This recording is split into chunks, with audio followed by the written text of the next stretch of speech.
Darren and Sam left with him. They descended to the yard in silence. Outside, John looked up at the wall shining in the sun, the melting ice creeping down its side in 100 thin fingers.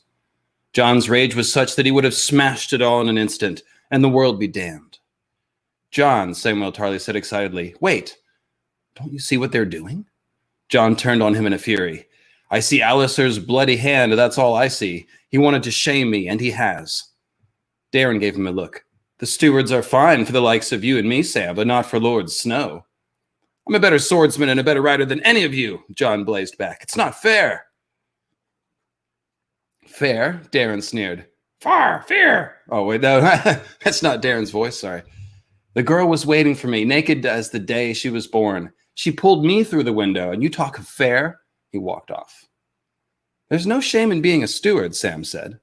Do you think I want to spend the rest of my life washing an old man's small clothes? The old man is Lord Commander of the Night's Watch, Sam reminded him. You'll be with him day and night.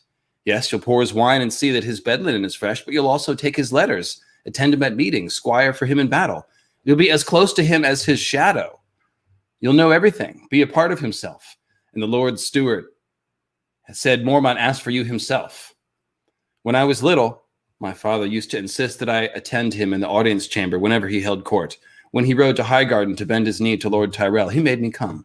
Later, though, he started to take Dickon and leave me at home, and he no longer cared whether I sat through his audiences, so long as Dickon was there. How am I sounding, by the way? Just want to make sure. It looks okay. Looks like we're good. All right. Let's see. He wanted his heir at his side, don't you see? To watch and listen and learn from all he did. I'll wager that's why Lord Mormont requested you, John. What else could it be? He wants to groom you for command. John was taken aback.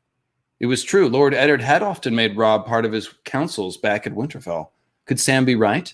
Even a bastard could rise high in the Night's Watch, they said. I never asked for this, he said stubbornly. None of us are here for asking, Sam reminded him.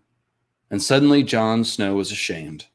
Craven or not, Samuel Tarly had found the courage to accept his fate like a man. On the wall, a man gets only what he earns, Benjen Stark had said the last night Jon had seen him. You're no ranger, Jon, only a green boy with the smell of summer still on you. He'd heard it said that bastards grow up faster than other children. On the wall, you grow up or you die. The game of walls, you grow up or you die. Jon let out a deep sigh. You have the right of it. I was acting the boy. Then you'll stay and say your words with me? The old gods will be expecting us. He made himself smile. They set out late that afternoon. The wall had no gates as such, neither here at Castle Black nor anywhere along its 300 miles. They led their horses down a narrow tunnel cut through the ice, cold, dark walls pressing in around them as the passage twisted and turned. 3 times their way was blocked by iron bars, and they had to stop while Bowen Marsh drew out his keys and unlocked the massive chains that secured them.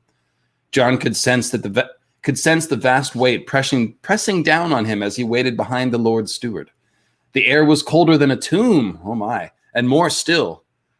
He felt a strange relief when they reemerged into the afternoon light on the north side of the wall. Sam blinked at the sudden glare and looked around apprehensively. The wildlings, they'd never dare come this close to the wall, would they? They never have. Jon climbed into his saddle. When Bowen Marsh and their ranger escort had mounted, Jon put 2 fingers in his mouth and whistled. Ghost came loping out of the tunnel. Freudian. The Lord Steward Scarin whickered and backed away from the direwolf. Do you mean to take that beast? Yes, my lord, Jon said. Ghost's head lifted. He seemed to taste the air. In the blink of an eye, he was off, racing across the broad, weed-choked field to vanish in the trees. Ooh, that sounds like my kind of place. Once they had entered the forest, they were in a different world. Jon had often hunted with his father and Jory and his brother Robb. He knew the wolfswood around Winterfell as well as any man. The haunted forest was much the same, and yet the feel of it was very different. Perhaps it was all in the knowing. They had ridden past the end of the world. Somehow that changed everything. Every shadow seemed darker, every sound more ominous. Oh, and by the way, I did see that. Inglorious Pitch Puckington 420, Merry Christmas and Yuletide cheer. Thank you, my friend. Thank you. All in the knowing, yes, the trees pressed close and shut out the light of the setting sun. A thin crust of snow cracked beneath the hooves of the horses with a sound like breaking bones. When the wind set the leaves to rustling, it was like a chilly finger tracing a path up Jon's spine. The wall was at their backs, and only the gods knew what lay ahead. The sun was sinking below the trees when they reached their destination, a small clearing in the deep of the wood where 9 weirwoods grew in a rough circle. Jon drew in a breath, and he saw Sam Tarly staring. Even in the Wolfswood, you never found more than 2 or 3 of the white trees growing together. A grove of 9 was unheard of. The forest floor was carpeted with fallen leaves, blood red on top, black rot beneath. The wide, smooth trunks were bone pale, and 9 faces stared inward. The dried sap that crusted in the eyes was red and hard as ruby. Bowen Marsh commanded them to leave their horses outside the circle. This is a sacred place. We will not defile it.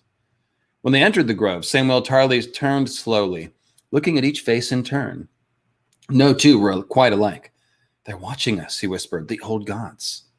Yes, Jon knelt, and Sam knelt beside him. They said the words together as the last light faded in the west and gray day became black night. And say it with me if you know the words. Hear my words and bear witness to my vow, they recited, their voices filling the twilight grove. Night gathers, and now my watch begins. It shall not end unto my death. I shall take no wife, hold no lands, father no children. I shall wear no crowns and win no glory. I shall live and die at my post. I am the sword in the darkness. I am the watcher on the walls. I am the fire that burns against the cold, the light that brings the dawn, the horn that wakes the sleepers, the shield that guards the realms of men. I pledge my life and honor to the night's watch, for this night and all the nights to come. The woods fell silent. You knelt as boys, Bowen Marsh intoned solemnly. Rise now as men of the night's watch. Jon held out a hand to pull Sam back to his feet.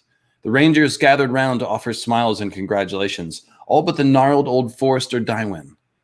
Best be starting back, my lord, he said to Bowen Marsh. Dark's falling, and there's something in the smell of the night I mislike. And suddenly Ghost was back, stalking softly between 2 weirwoods. White fur and red eyes, Jon realized, disquieted, like the trees. The wolf had something in its jaws, something black. What's he got there? Asked Bowen Marsh, frowning. To me, Ghost. Jon knelt. Bring it here. The dire wolf trotted to him. Jon heard Samwell Tarly's sharp intake of breath. Gods be good, Dywyn muttered. That's a hand. So now give me a hand for my reading. Golf clap, everyone. Welcome to the Winter Souls to Ice as tortured metaphor party. Let me get my crown straight.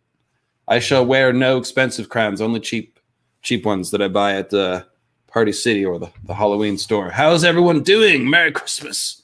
Seems to want to, I guess it's just destined to be crooked. Whatever. I'm crooked. I'm a crooked fellow. So here we are. There's a reason why I read that quote, of course. This is like a fun hangout stream, but it is topical. I've got some topical. I need some topical moisturizer for this wig. I've got some topical topics to speak about, namely sort of following up on the Jon Snow, Lord Snow videos. I got those 2 out recently, which you all are watching and liking and commenting on. Click, click, click, type. Thank you very much. I appreciate it. Click like and subscribe and send me Christmas blessings via paypal.me/mythicalastronomy or via the super chat. I would always appreciate that.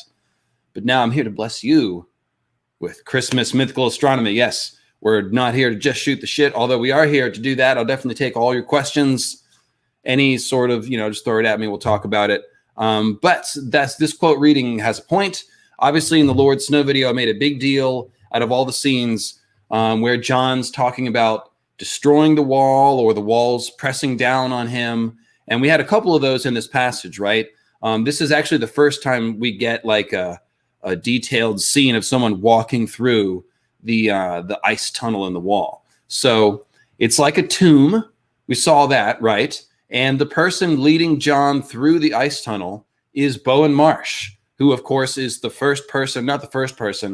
last person to stab Jon, the one who puts the knife in his belly. I guess that we don't know who the 4th knife belonged to. But point is, Bowen Marsh, one of the conspirators that killed Jon. And so there's a lot of symbol. Basically, all of the scenes that foreshadow Jon's death have involved the people that are going to kill him. There's a good one with Wick Whittlestick letting Jon into the ice cell to visit Rickard Karstark. We're going to check that out. That's a heavy Jon death foreshadowing scene. I need a Viking snot shower. Oh, I'm very clean. I just showered. It's only the wig. The wig lives in like a plastic, wig bag in the drawer, there in the weed cabinet. So, yeah. In any case, so this is a death foreshadowing scene. It starts off with Jon, accepting his fate on the wall. He's being groomed to be the Lord Commander. So Jon, of course, is Lord Commander when he dies. And then they're going through the tunnel, right? Going through the ice tunnel. It's like a tomb. We've seen that every time Jon goes through the tunnel, there's that tomb language, particularly right after the battle at the wall, where he's walking over bodies and around the iron bars. So like he's escaping from the grave. He is escaping from a prison, and he walks out on the other side. And yeah, don't worry about the wigs. I don't need how to clean my wig advice. I'm not going to take any of it or follow it. We do cheap accessorizing here, and that's how we roll. So let me there we go. It's easier to do this in a mirror than it is in the video screen. Everything's like kind of flipped around. But in any case, so Jon's going through the ice chambers in the wall. It's like a grave. And I guess I should start off with saying that Radio Westeros, fine friends of mine, good program, good podcast. I'm sure many of you guys listen to Radio Westeros. Way back when, they did a cool episode on Jon's resurrection. And yeah, thanks. I'm glad you love me cheap, downtown Clowny Brown, because that's how I'm rolling. That's my budget. Spend all my money on rocks. And I do have a little Yule tree going on. But yeah, mostly I spend my money on rocks and very expensive computer equipment better to stream with. But in any case, where was I? Okay, so Radio Westeros figured out a long time ago that Jon's body was going to be put in the ice cells in all likelihood. There is foreshadowing for that. And by the way, that's what we're doing right now is we're answering the number one question I had on both Jon Snow videos, which was, how will the others steal his body? The others are on the north side of the wall. Jon's been killed on the south side. How's that going to work? That's what people want to know from me. Of course, I'm spending all my time going through symbolism and showing you the foreshadowing that Jon's going to be otherized. But then we have the question of, well, how is it actually going to happen? So I'm in the process of answering that with more symbolic foreshadowing. But it starts with Radio Westeros' very good observation that Jon's body will probably be placed in the ice cells. The ice cells, there are 12 of them. They're on the south side of the wall. They're tunneled into the ice. They have wooden doors, and they put all kinds of things in the ice cells that foreshadow Jon's death. Rickard Karstark, for one, Jon's relative, he goes in there and gets frozen and howls like a wolf and does a bunch of ice transformation stuff in there. That's the Wick Whittlestick scene. So let me go ahead and pull the Wick Whittlestick scene up. And that one's going to give us some really great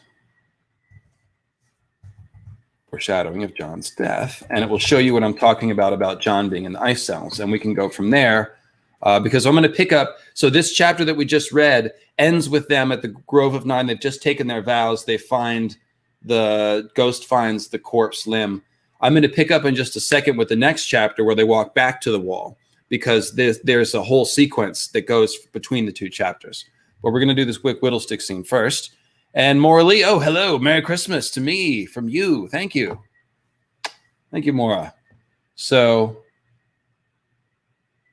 all right, let's see here.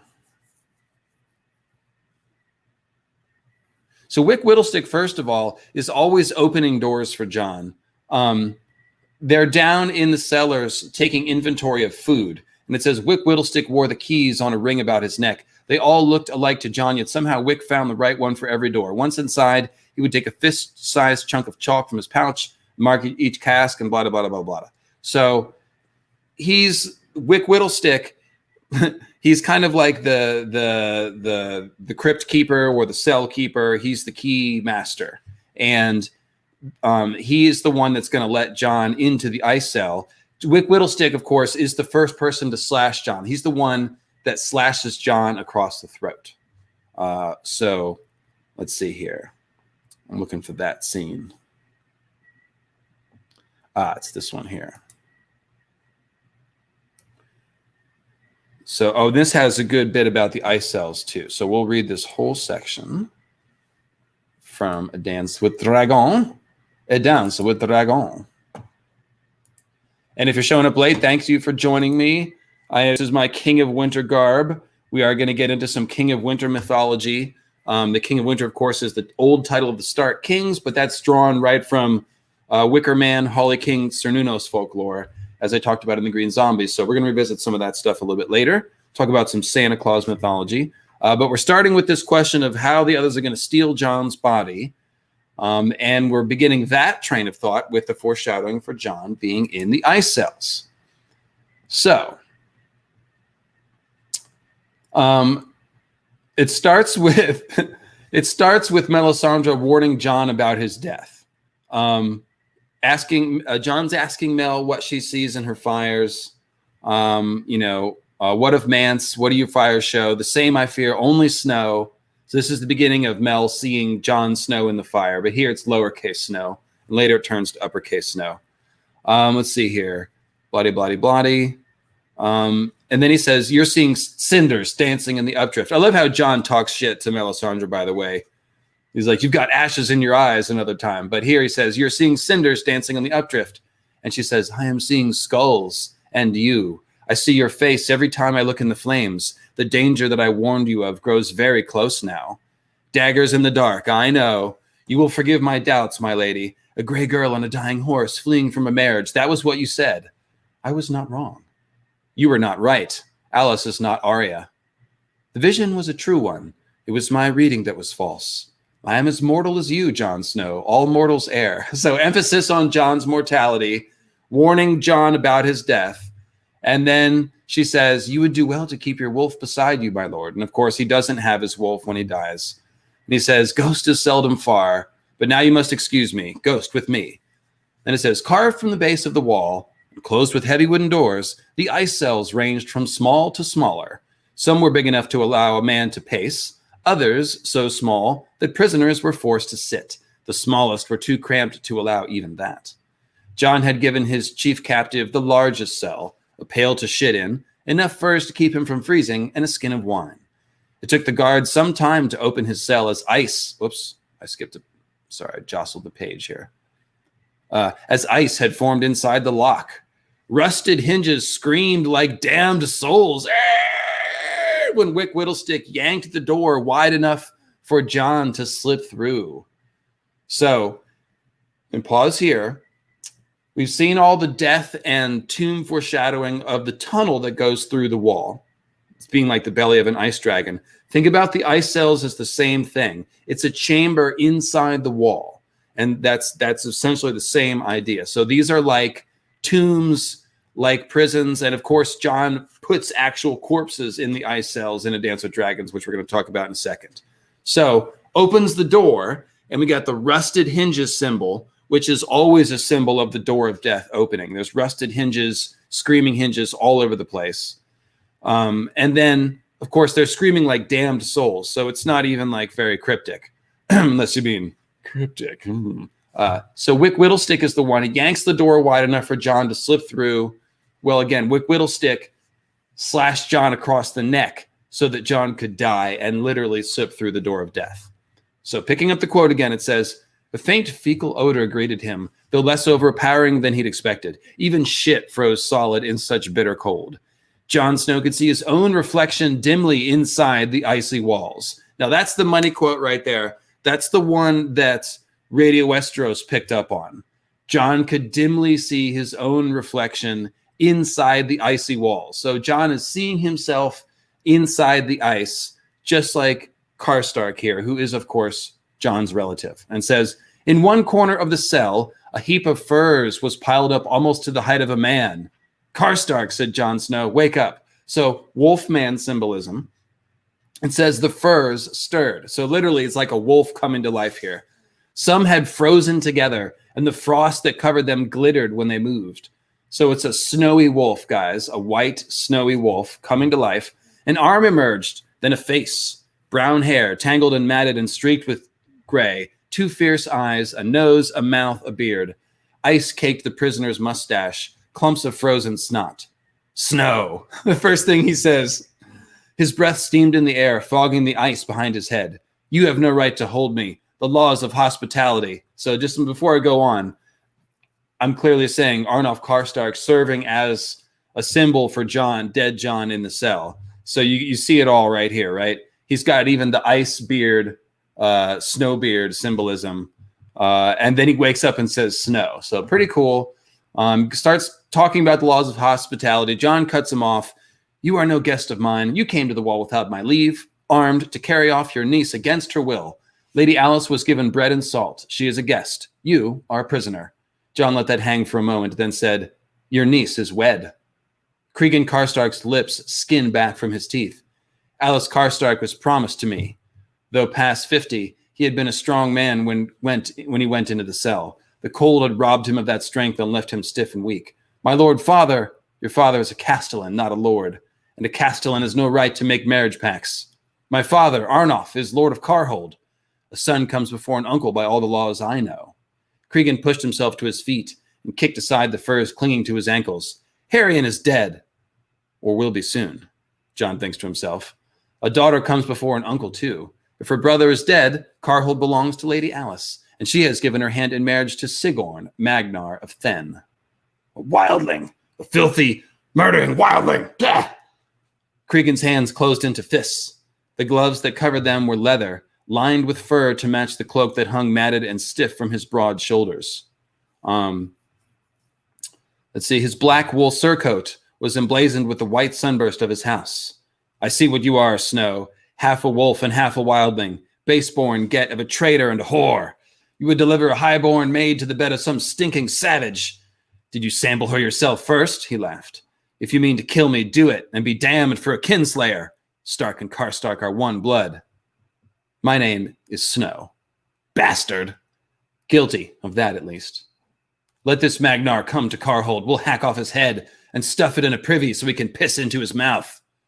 Sigorn leads 200 Thenns, Jon pointed out, and Lady Alyce believes Carhold will open its gates to her. 2 of your men have already sworn her their service and confirmed all she has had to say concerning the plans your father made with Ramsay Snow. You have close kin at Carhold, I am told. A word from you could save their lives. Yield the castle. Lady Alyce will pardon the women who betrayed her and allow the men to take the black. Cregan shook his head. Chunks of ice had formed about the tangles in his hair and clicked together softly when he moved. Never, he said. Never, never, never. I should make his head a wedding gift for Lady Alyce and her Magnar, Jon thought, but dare not take the risk. The Night's Watch took no part in the quarrels of the realm, some would say. He had already given Stannis too much. Behead this fool, and they will claim I am killing Northmen to give their lands to wildlings. Let me see. Still want to keep reading the chapter. Let me see if there's any more symbolism here. Never is a long time, Jon said. You may feel differently on the morrow or a year from now. Soon or late, King Stannis will return to the wall, however. When he does, he will have you put to death, unless it happens that you are wearing a black cloak. When a man takes the black, his crimes are wiped away, even a man such as you. Now pray excuse me, I have a feast to attend. After the biting cold of the ice cells, the crowded cellar was so hot that Jon felt suffocated from the moment he came down the steps. The air smelled of smoke and roasting meat and mulled wine. And then everyone's praying to R'hllor. One God, one king, blah-de-blah-de-blah-de. So I think you guys can see what's going on there. You know, the Wick Whittlestick, the ice cells, the similarity with Karstark. Jon comes back out of the ice cell. That would be like him being resurrected, and he walks into a R'hllor ceremony. So perhaps, you know, what does that foreshadow? Does that foreshadow R'hllorism being part of raising him, or does it foreshadow Jon rising from the ice cells as a white and then walking into the hall and like confronting everybody? You know, one of those two things. So there's your Jon ice cell foreshadowing. There's actually one other quick ice cell quote that I want to grab. Okay, here it is. So Jon has, like I said, corpses put in the ice cells. And this he's doing because he wants them to rise as whites, and he wants to see what happens if that happens. So let's see here.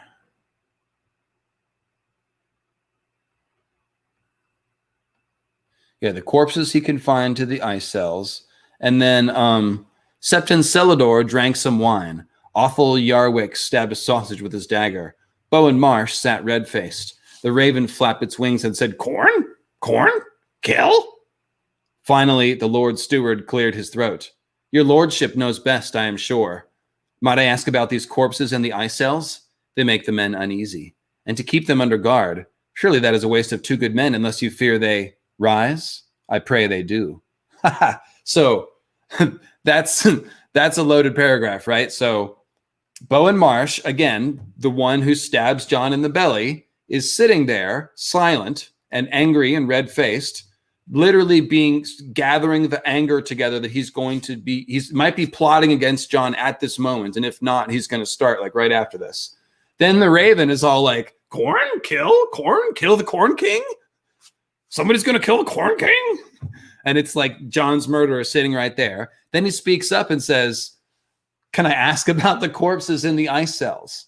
So this is, again, talking about Jon's body being in the ice cell after Bowen Marsh stabs him. And he says, "They make the men uneasy." And Jon's like, "I pray that they do rise." Like, yeah, people are going to have to pray over Jon's body and raise it from the dead. So that's a nice one. So that being established, now let's go back to, like I said, the next chapter after the one that we started with. So the first chapter we read, they go to the Weirwood Grove of Nine, they pray, and they rise as men of the Night's Watch. And let's see here. Let me pull that one up. I'm bouncing back with my Kindle and my quote of Ice and Fire thing here. So thanks for just being a tiny bit patient with a few seconds of me looking around the screen aimlessly and stammering like this while I try to do 2 things at once. You guys are a lovely audience. Thank you very much. Like and subscribe, yada, yada, yada. By the way, I am in a very good mood right now because my writing is going very well. I am writing a book, in case you didn't know.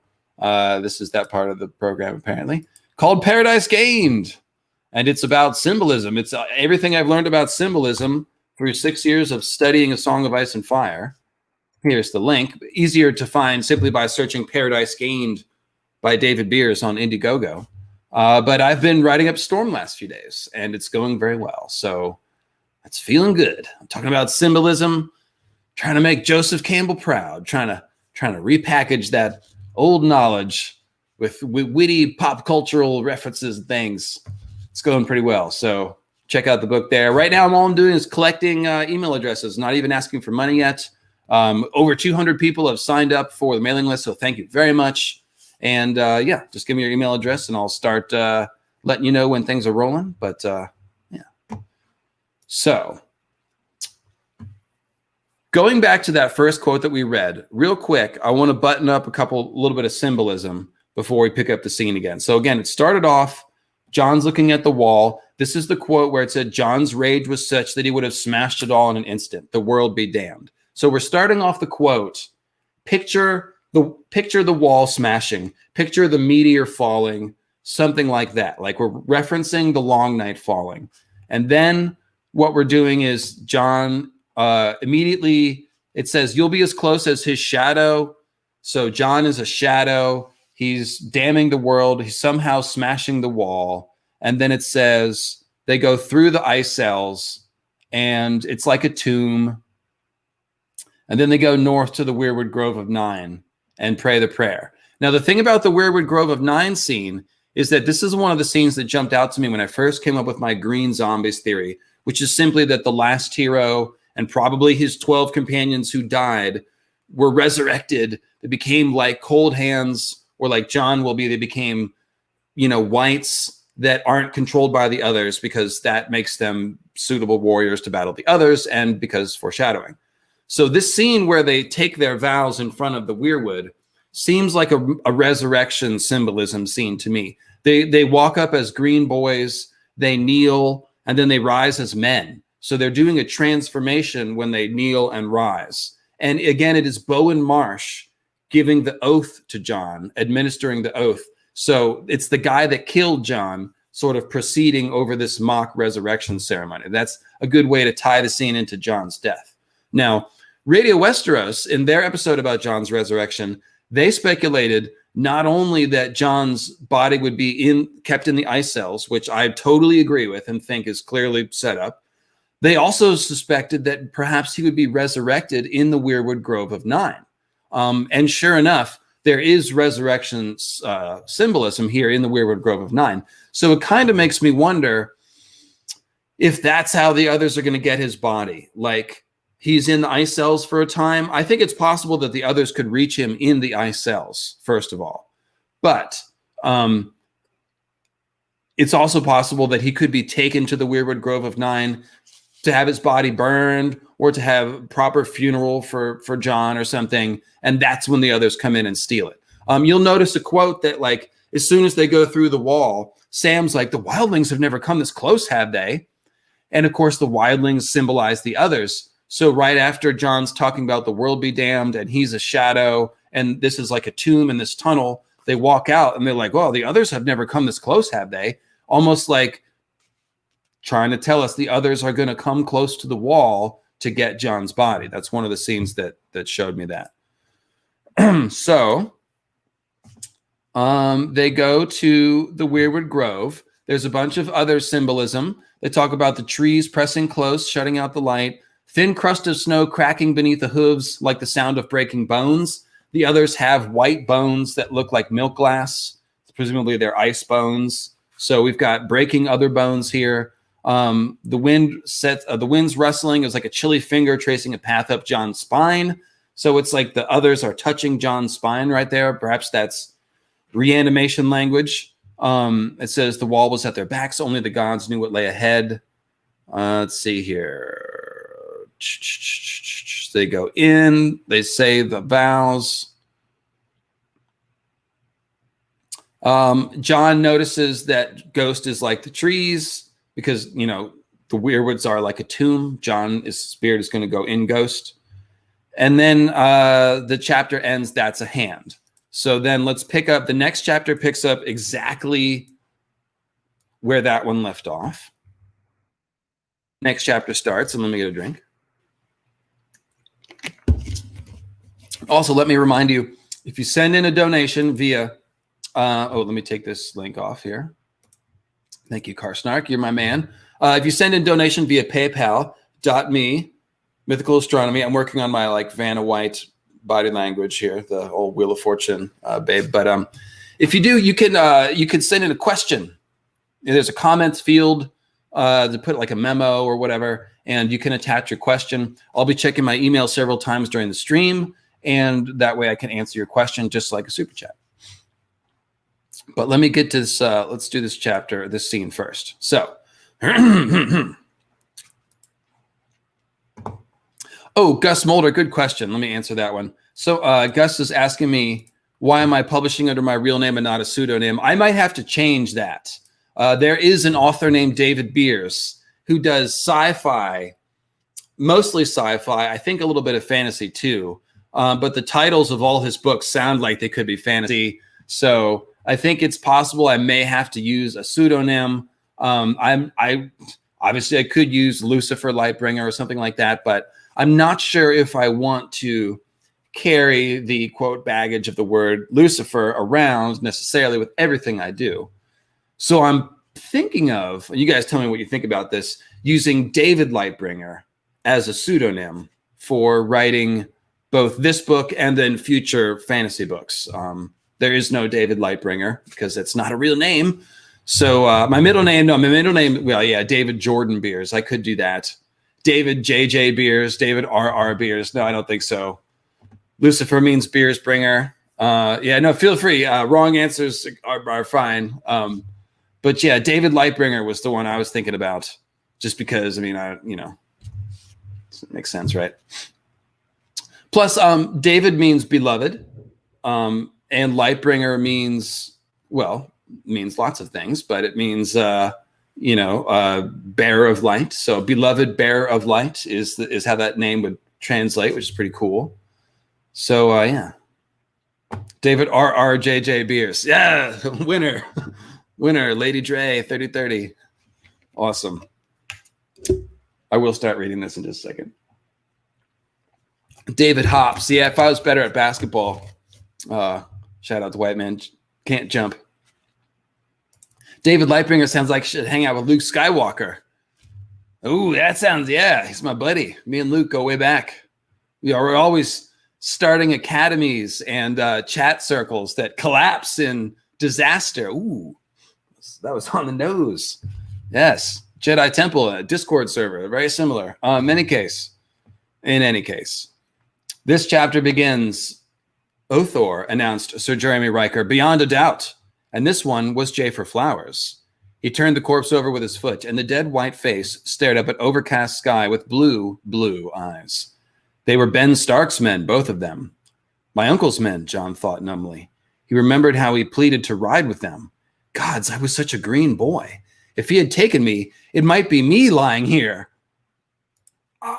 So right away, John's, again, a green boy, and we know green men are sacrificed to make green zombies. So that's part of the equation here. So he's a green boy. He looks at the whited Night's Watchman and says, that could have been me.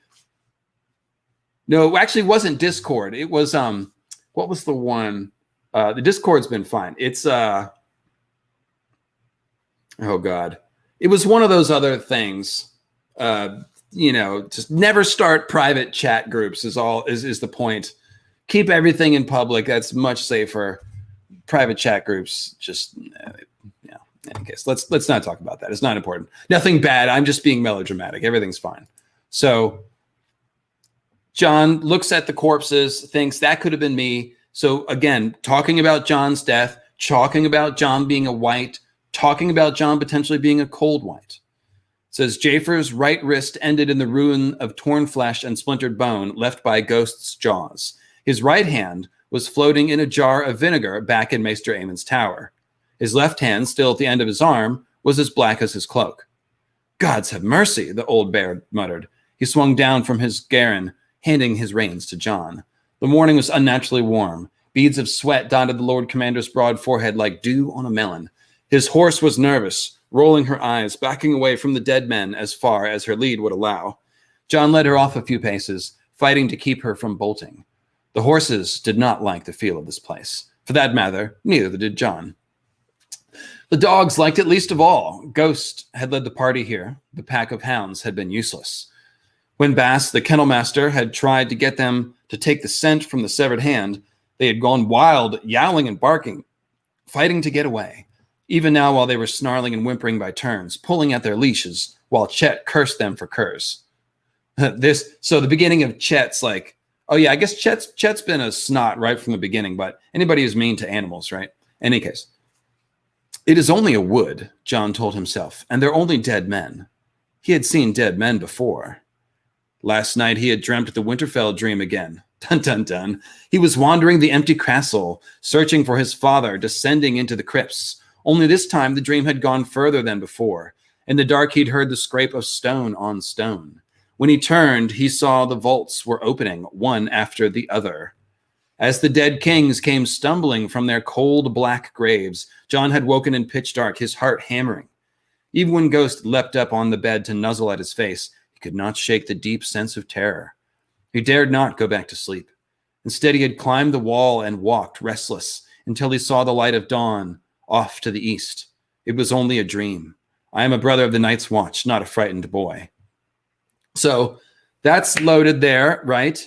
John is thinking about the whites, and then he flashes back to his Winterfell dream, which is totally the thing that he's going to do while he's dead. I think everybody expects that. At some point while John is dead and floating in the netherworld, he should complete this dream, right? It's this recurring dream, gets a little further each time he talks about it. So I would expect that this is how we're going to see the bottom of the crypts first. John will finish this dream, and this is absolutely John resurrection talk, and he's having this flashback right in the middle of like literally staring at the face of a cold white, looking at its blue eyes, thinking that could have been me, and then he thinks about walking around in the Crypts of Winterfell. So It is what it is. So let's see here. Oh, solstice. I get it. Somebody's just putting it together. Yes, it's a very tortured pun, like I said. Souls to ice. Souls to ice. But on the solstice, we turn souls to ice. And if you look, of course, okay, anyways. Everyone's got blue eyes on the cover. It says choo-choo, and it has a picture of a train on it.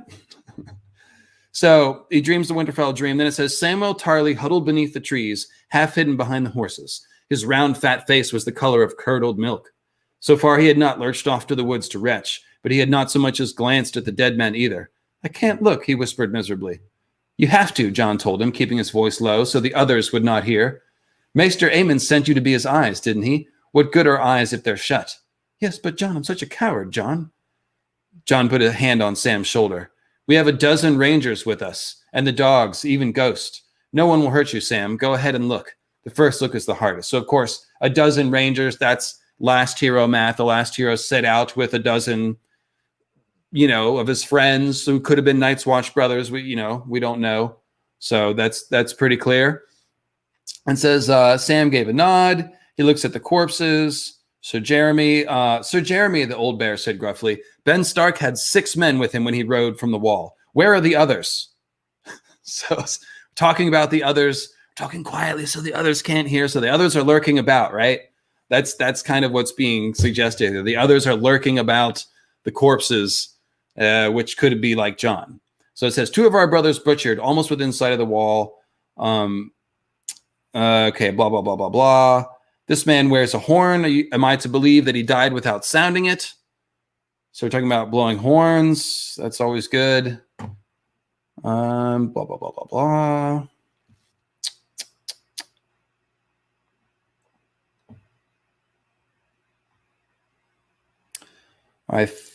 Okay, so John's thinking about the others.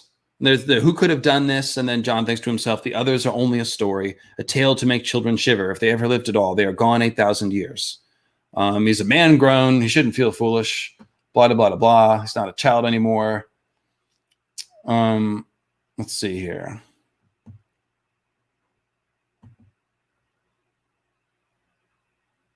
So then they decide to take the corpses back to the wall. That's kind of the point.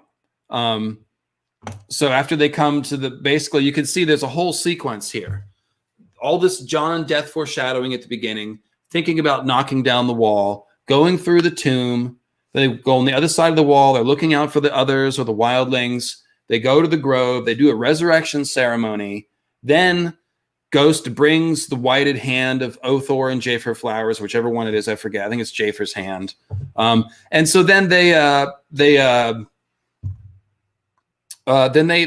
talk about the others some more. John thinks about maybe he's like the corpse. He thinks about his Winterfell dream. And then they bring the corpses from the Grove of Nine back to the wall where they attack everyone.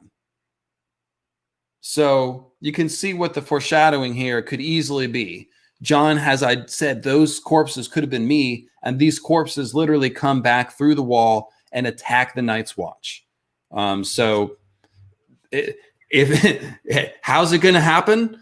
There's 2 ways it could happen. Either the others are going to be able to reach John's body inside the ice cells because it's in the wall and that's close enough, or they're going to be, because the others were able to wake up Jafer and Othor through the wall. We're very unclear about the magic of the wall. Coldhands says that shadows can't pass, and there's a couple other suggestions that the others can't pass the wall. But we do know that when Jafer and Othor's corpses, they're whited north of the wall, but they're like sleeping. They're carried through, and then at night they wake up and attack. So we don't know if that's the whites doing that automatically, or if there's, the king other, the great other is sitting in his frozen Weirwood cave, like, pulling the root strings and making them dance like marionettes or however that works. Somebody draw that, by the way. The great other pulling Weirwood roots like puppet strings. A pretty good metaphor, actually. Of course, there's all that Varys. The whole world is a web, and you pluck one. That's Illyrio says it, but same idea. Because Varys is the spider. And he's got green seer symbolism. But let's not get off track. So pretty cool foreshadowing here, right? The wall coming down, the long night falling, Jon's ton of Jon death foreshadowing the whole way through. And I'm not sure which way the sequence is supposed to read. But it seems like, to me, it seems like you start off with Jon's death at the wall. Then for some reason, his corpse is brought north eventually. And then it comes back to the wall and attacks everyone. That's kind of what's happening. So let's see here.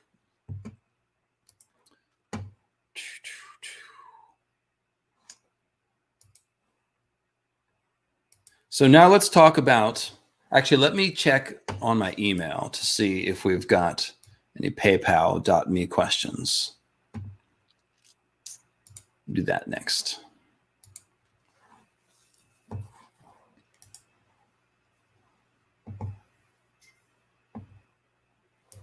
Indeed.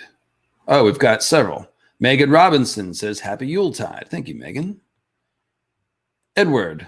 I guess I should only read first names in case people don't want their whole names out. Edward says, if gods are a creation of people in A Song of Ice and Fire, just like in our world, that tends to be what I think, how can we explain the magic that clearly exists in the story? R'hllor may not exist, but the magic surrounding fire priests is real. And it's also true with other religions. So magic is a highly advanced scientific thing that can't be understood at that period, or does the astral plane exist in an entirely different way? And is it perceived differently by people? Maybe older beings were ultra advanced and they are responsible for some of this stuff.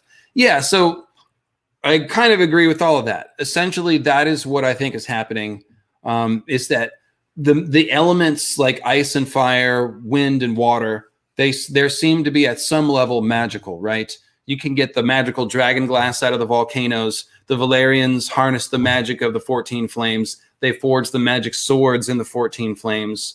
R'hllor are obviously using fire magic. They're resurrecting people with fire magic. They're conjuring fire, flaming swords, bloody, bloody, bloody. The others have a crap ton of ice magic, obviously. And yet we did there's a Between Two Weirwoods, I think is the video you're thinking, where oh, hey, look, we got a Merry Christmas from one Quinn's Ideas. Ho, ho, ho, my friend. Ho, ho, ho. Who are you calling ho? Ho. So, yes, the elements are magical. And the patch face seems to have done a water resurrection thing, and the Ironborn are mimicking a ritualistic water resurrection. So we have to assume probably water can be magical as too. So it makes sense that, like, in the real world, if we perceive the storm as a god and the ocean as a god and all that stuff without magic being real, like, how much more so, right? In a world where the elements are magical, of course, people are going to perceive a personality, a fiery god or an icy god or whatever. Now, in addition to that, George, in his other works of fiction, loves very much to give a practical explanation behind things that people think are gods. So, for example, the Song of Ice and Fire version of that is the old gods. The old gods turn out to be some sort of collective consciousness of dead green seer spirits, right? So they're kind of like gods, but I mean, they're not really. It's not some indescribable deity. It's children of the forest green seers and human green seers who have died and whose spirits have joined this conglomerate hive mind inside the Weirwood net that we still don't understand entirely. Similarly, Melisandre is looking for the great other, and she sees Bloodraven and Bran in her vision, right? So it's possible that she thinks that is the great other, but it could be implying to me that if there is a great other, or like the spirit of dead Night King Azor Ahai somewhere, that's all the same thing, and that would be inside the Weirwood net. So I think that the clue, when Melisandre looks to see the great other and sees Bloodraven, that's a clue that the great other / dead Night King thing is a green seer spirit that lives in the Weirwood. I would strongly suspect that is a thing. That I think, okay, that's right. We were going through questions.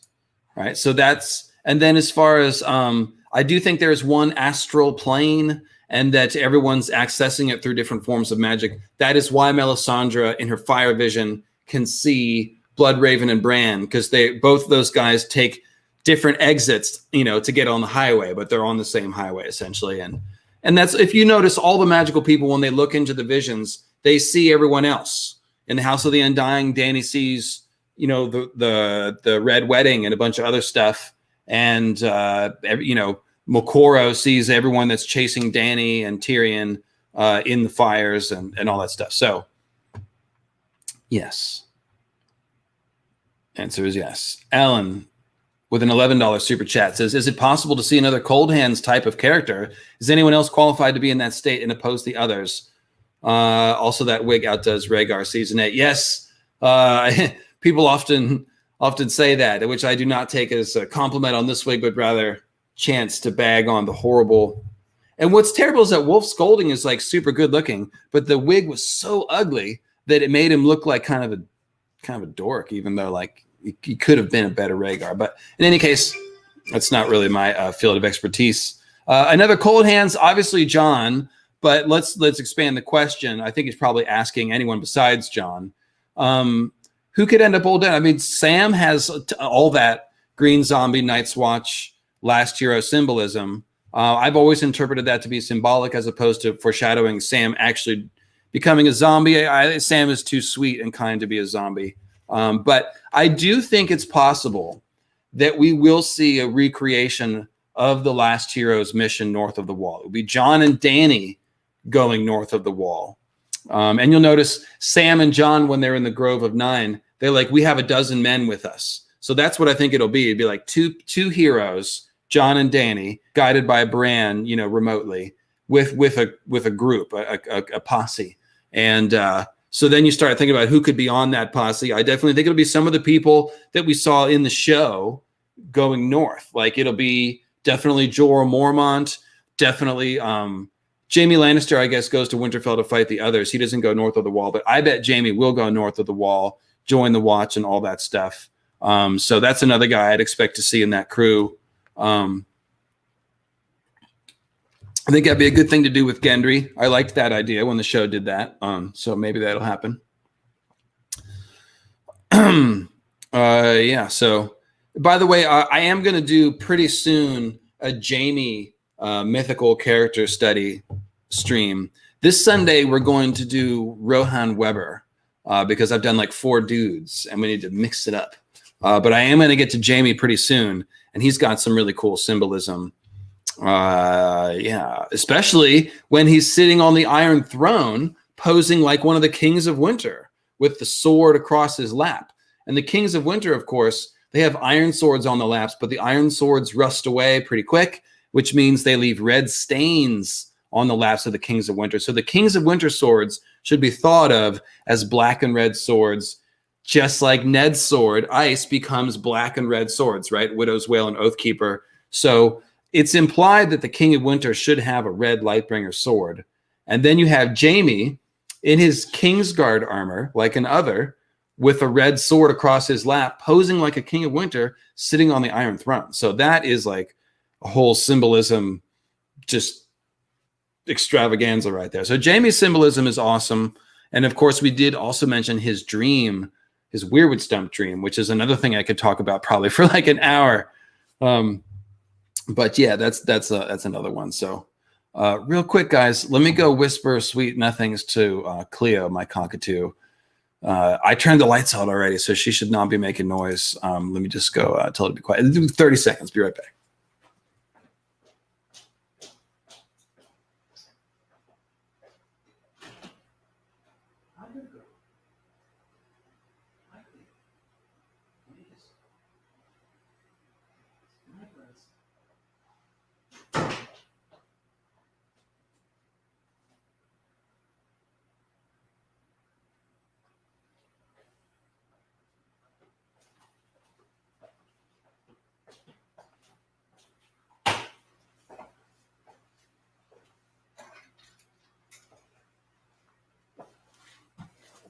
Hope you guys don't mind if I get a little more comfortable, so we can do this a little longer. The wig, horns, crown trifecta is a little Oh, a little crampy. Those antlers weigh. So the Irish elk guys, the Irish elk that Coldhands rides, their antlers can weigh as much as 80 pounds. Those antlers. So yeah, pretty cool. So now we're still in the wintry Christmas vibe here. I got my furry hat. Should I do the buckle? Should I? You tell me which is cuter. Yeah, probably not. Probably that's Old Man Marley was as dead as a doornail.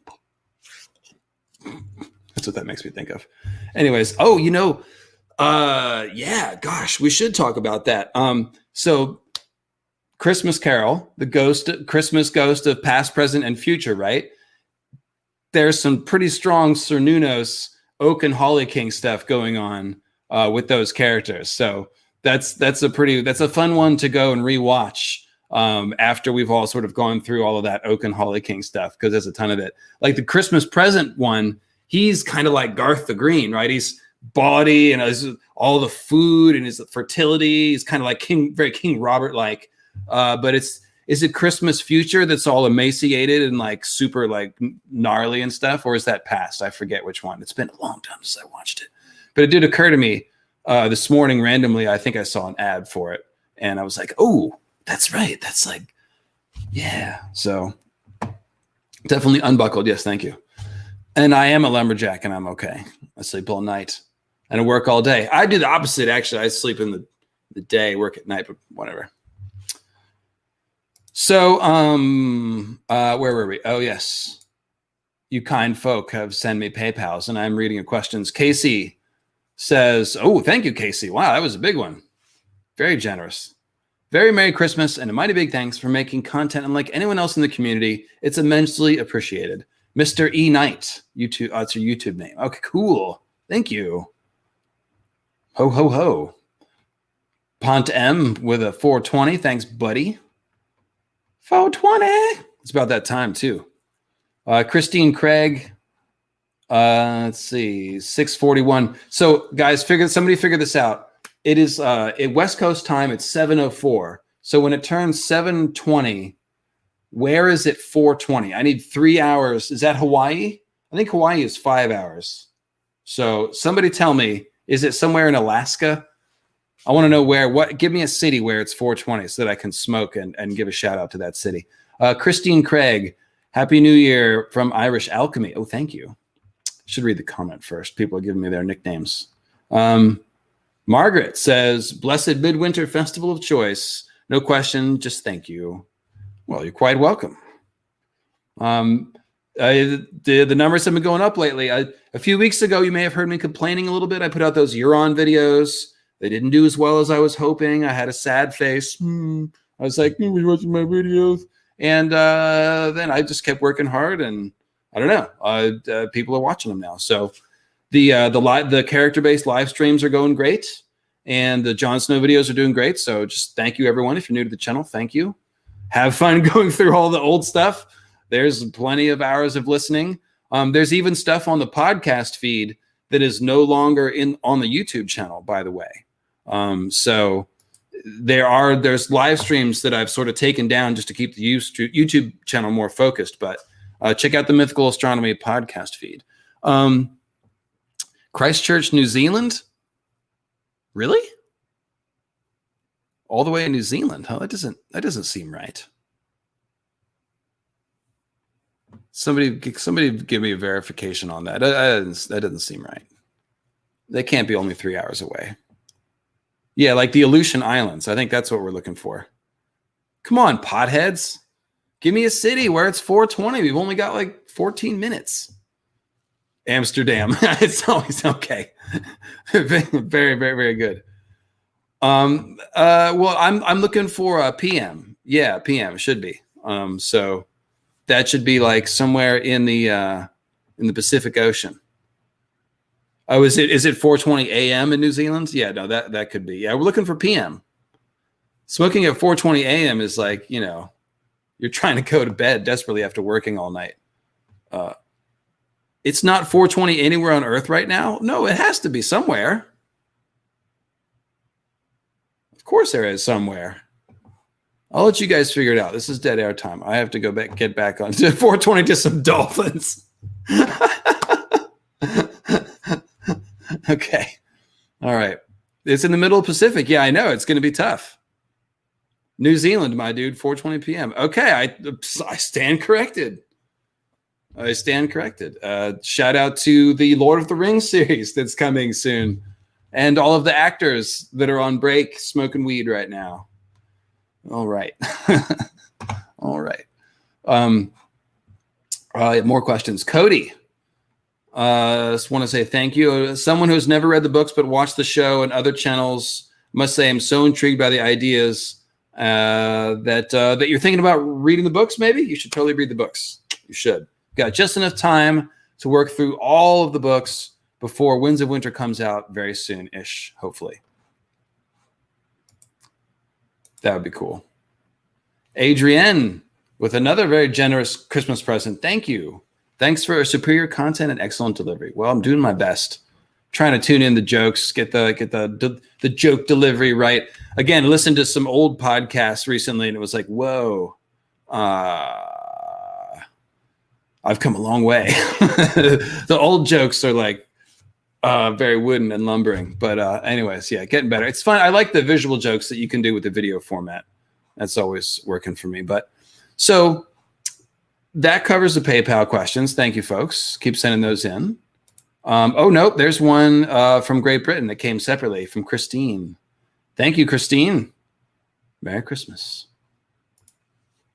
Another kind of foreshadowing for Jon is Robb. Okay, so King of Winter is very much an archetype, just like Azor Ahai or Night's King.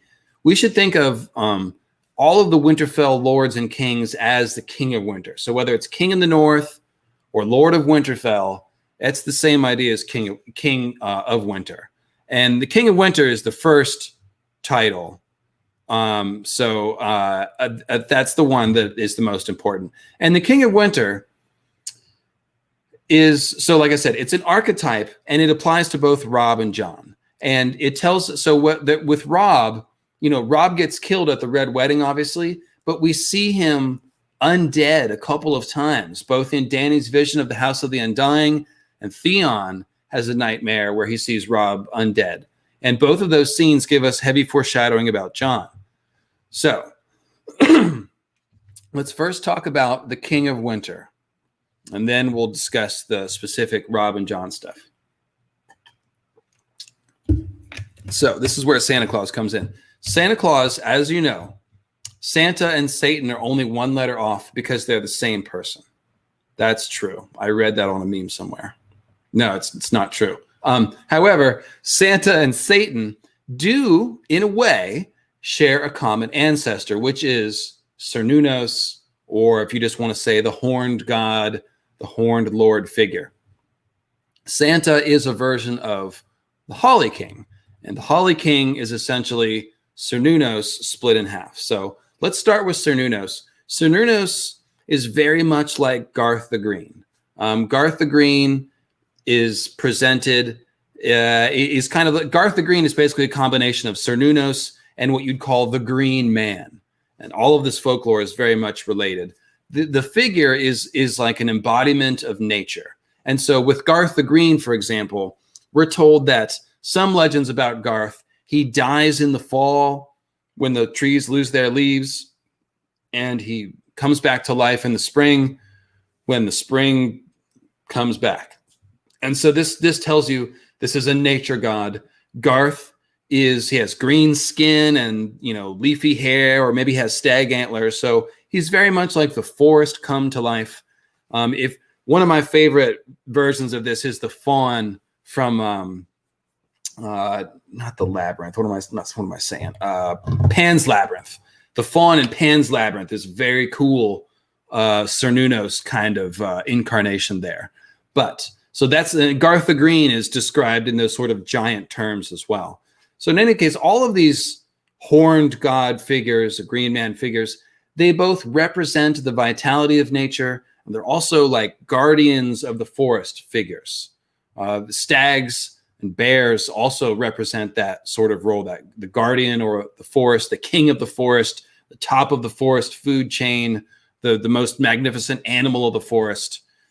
All those ideas are associated with bears and stags. And that's why hunting bears and stags is this big sacred ritual in European folklore. It's a whole thing called the Great Hunt. And you have to do it with respect. And there's all these rituals that are followed with it. And so it's very, very interesting stuff. A little bit of a sidetrack. But the point is, Cernunnos, Garth the Green Man, they both embody the movement and the cycle of nature, and they sort of are an avatar of nature. And so there are some versions of the Horned Lord where the emphasis is on defending the woods, like Herne the Hunter. We talked about Herne the Hunter recently in the Coldhands stream. Herne the Hunter is a localized legend that draws from the Cernunnos ideas. And he basically is a dead stag man. He died. He was hung on a tree, kind of like Odin, comes back to life. He leads a ghostly version of the wild hunt through the woods, and he also guards and defends the woods. Very like Coldhands sort of guards the haunted forest and defends the living when they come in there from the dead. So that is your horned god figure. The primary thing to know about the horned god archetype is that he dies in the spring, dies in the fall. He's dead through the winter, and he comes back to life in the spring. So some versions have had fun by basically splitting the horned god in half. Then you get the Oak King and the Holly King.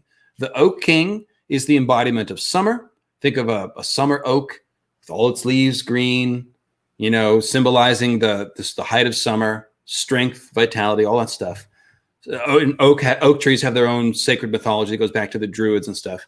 And then you have the Holly King. And of course, the holly tree is an evergreen tree.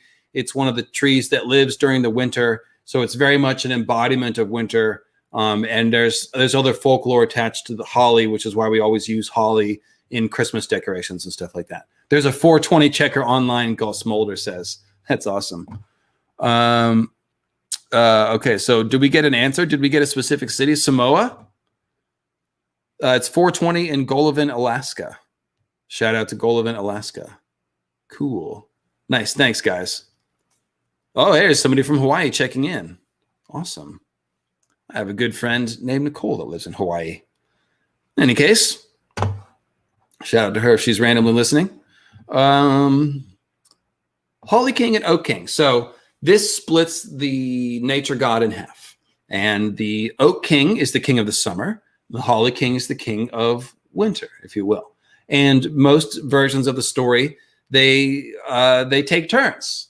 So, and they actually fight and kill each other in the spring and the fall. So in the fall, the Summer King's reign is over. And so he fights, and the Holly King defeats him and kills him. The Summer King is dead, and winter comes. The Holly King reigns through the winter and into the spring. And then sometime in spring, when summer's ready to come again, what happens, of course, the Oak King defeats the Holly King, and round we go. And so all of this is simply a depiction of the cycle of the seasons, right? Stannis and Renly do a great Oak and Holly King routine at the Battle of the Blackwater. Because first, Stannis kills Renly using the Shadow Baby, and then Renly's ghost, quote unquote, which is really Garland Tyrell wearing Renly's armor, appears to come back to life at the Battle of the Blackwater. He's given the demonic, straight from hell language. The fire reflects off of his armor and his horns. And so then he doesn't kill Stannis, but he defeats Stannis there. And so we have this back and forth, brothers killing each other, replacing each other thing. Also, Ned and Robert, they do it as well in that first chapter where Robert comes to Winterfell. Robert is obviously a Summer King type. He literally rolls into Winterfell talking about, oh, Ned, the girls and the fruit and everything's ripe and everyone's naked and happy and drunk and I'm the Summer King. Oh, Ned. And it's very over the top. Ned's like not amused. He's got that frozen face of the Starks. And they go down into the crypts. And then all of Robert's summer symbolism clashes against the kings of winter down in the crypts. It's like talks about how Ned is laughing, the booming laughter rattling through the crypts. and Ned, it makes Ned uncomfortable. The Kings of Winter aren't smiling; they're not amused, you know. And so there's all this death foreshadowing for Robert. He's literally in the crypts, and there's just a whole stream of death foreshadowing. He's thinking about wishing he had lost to Rhaegar and all this other stuff. So, Gods, Ned, I was strong. Yeah, there you go. That's the line. So, and Ned, of course, as the King of Winterfell or the Lord of Winterfell, he's the Lord of the Winterfell crypts. He's very much the Hades character, the underworld character, who's also the King of Winter figure. So now, going back to European folklore, Holy King, O King. The Holy King is already kind of the Winter King, quote unquote. But there's a more specific tradition called King of Winter, quote unquote. King of Winter, specifically, that's the phrase, the King of Winter. This is more like a version of the Green Man. And so here's the King of Winter custom. And this is all in the Green Zombie series. So if you guys, some of you guys may know this already, but works like this. In the fall, you take some of your extra shoots and stalks and stems from the harvest, your corn stalks and your leftover stuff, your shucks, whatever, and you make a little man out of it, a little straw man. You bind it together. He's got little straw limbs, a couple feet tall, and you set him by the fireplace or by the wall, and you're supposed to keep him all through winter. And he symbolizes the harvest. And then at the word that looks like Beltane but is spelled like Baltina or something. I don't have a very good Gaelic accent, so somebody correct me. But that thing, that summer festival, it's like the May Day festival, I believe, is a similar thing. You burn the King of Winter, and that ushers in the spring. So when I read that, I was like, what the hell? The King of Winter is like a dead green man who catches on fire in order to usher the spring in. And John, yeah, I know. Yeah, I need it. Leandries, I need it phonetically. You got to phonetic it out. Give me the little. I need to know how to say it. That's the problem. I don't know how to say it. So John is a King of Winter, and wouldn't it make sense? Like, he's already dead. He's a skin changer. All the Night's Watchmen have Green Man symbolism. So John's already very much like a dead green man, right? And he's supposed to remain a dead green man during the winter, and then in the spring he catches on fire as a sacrifice to bring the spring. Well, there's a couple different specific ways that could play out, but that general pattern makes a lot of sense for John, right? We've seen that George specifically writes the whites whenever the whites catch on fire. I'm talking about the cold whites. Their skin is like parchment and straw. They go up in a blaze of flame very quickly. And so George is constantly describing the cold whites as being like wicker men and straw men. So they all of the whites, like, their destiny is to catch on fire. So I think John's going to catch on fire one of two ways, basically, guys. Either the obvious way is Melisandre resurrects John, and maybe that happens at John's funeral pyre, or just Melisandre's using fire to resurrect him. So in some way, John is in a fire and emerges from the fire. Or if John's body is stolen by the others for a time and he's a cold white, then at some point that cold magic has to be driven out. And fire magic makes a lot of sense to be the thing that does that, right? We've also seen that skin changers can get driven out of their animals with fire. So if John's in Ghost, maybe burning Ghost is how we get John's spirit out of Ghost. I've said that many times. Oh, it looks like it's 4:20 in Alaska. Woo! I'm just going to talk to you while I prepare, but I've got to mute all of this or YouTube will demonetize. They will strike out with furious anger. Demonetize my stream. Wouldn't want that. Wouldn't want that. So while we're doing this, guys, pipe in the chat and tell me what characters you'd like to see from mythical character studies in the near future.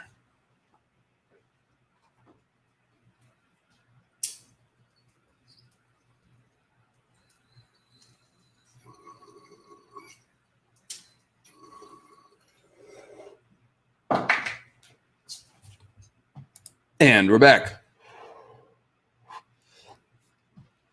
So what characters we want to say?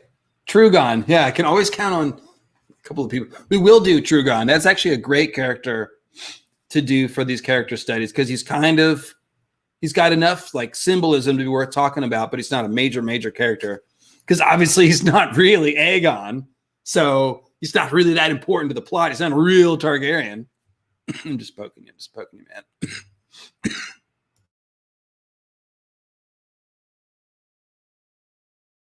Poke. I don't know how to change names. We'll definitely do Fagon. Yes, we'll definitely do Brienne. Absolutely. Patchface, yes. Hot Pie, not so much. Hot Pie just doesn't have enough symbolism. If I do an Arya one, which I could condense a lot of Weirwood Goddess stuff and do an Arya one, I'll give Hot Pie a mention. Ygritte, okay, there's a good suggestion. Asha, yes.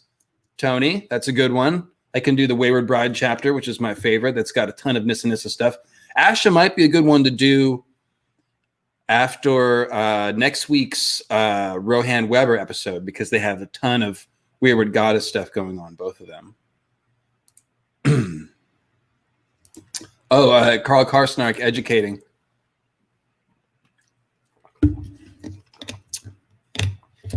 There you go. So there's 8 cross-quarter day festivals.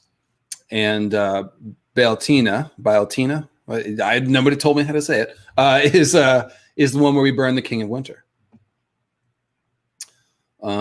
Sansa's, well, like I said, I got into Sansa in Signs and Portals. If I do Sansa, I probably just would need to pick up with Signs and Portals and do the Snow Castle scene. So that's probably how we'll get back to Sansa. We also need to do a Winds of Winter prediction on the Vale stuff still. But definitely Ygritte. Vargo Hoat. Is there enough there? Maybe all the Bloody Mummers? Okay. Vargo he has cool symbolism. He's got the coins and all that. And the Black Goat of Qohor is all implied.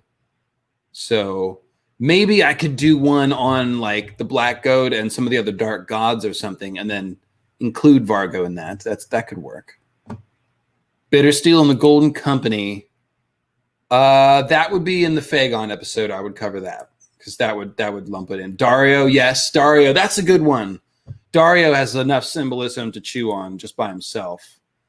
Drogo could do that. I've talked about Drogo a lot already, but I could do that one. Beltane, is it really? I thought it had some strange Gaelic thing that was very convoluted. So I could just say Beltane because that's much easier. Beltane. Okay. All right. Sorry, I was making that way harder than I needed to. He ate his foot. Yes, Vargo did eat his foot. I'm not sure what that means, though. Karsnark following up saying that is called the Wheel of the Year. Yeah, he's got that 8-pointed wagon wheel with House Waynwood. I know that. Beltana. There's a. I knew there was some sort of lilting thing to it. Beltana. All right.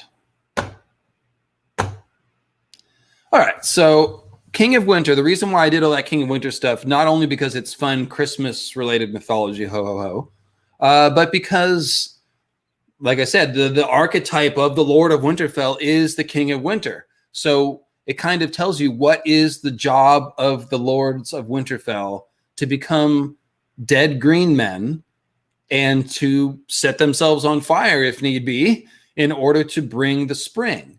Or you could modify that slightly and say the Starks are supposed to use fire as a weapon to bring the spring. So use fire to fight the others. This all makes sense, right?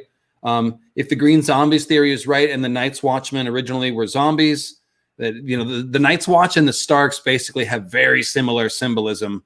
They borrow all of each other's symbolism. So, and by the way, going back to the Karstark scene in the Ice Cells, they make note of Karstark's cloak, the black with the white sunburst. So that sigil is called the Sun of Winter, the white sun in the black sky. So that sigil is also called White Star.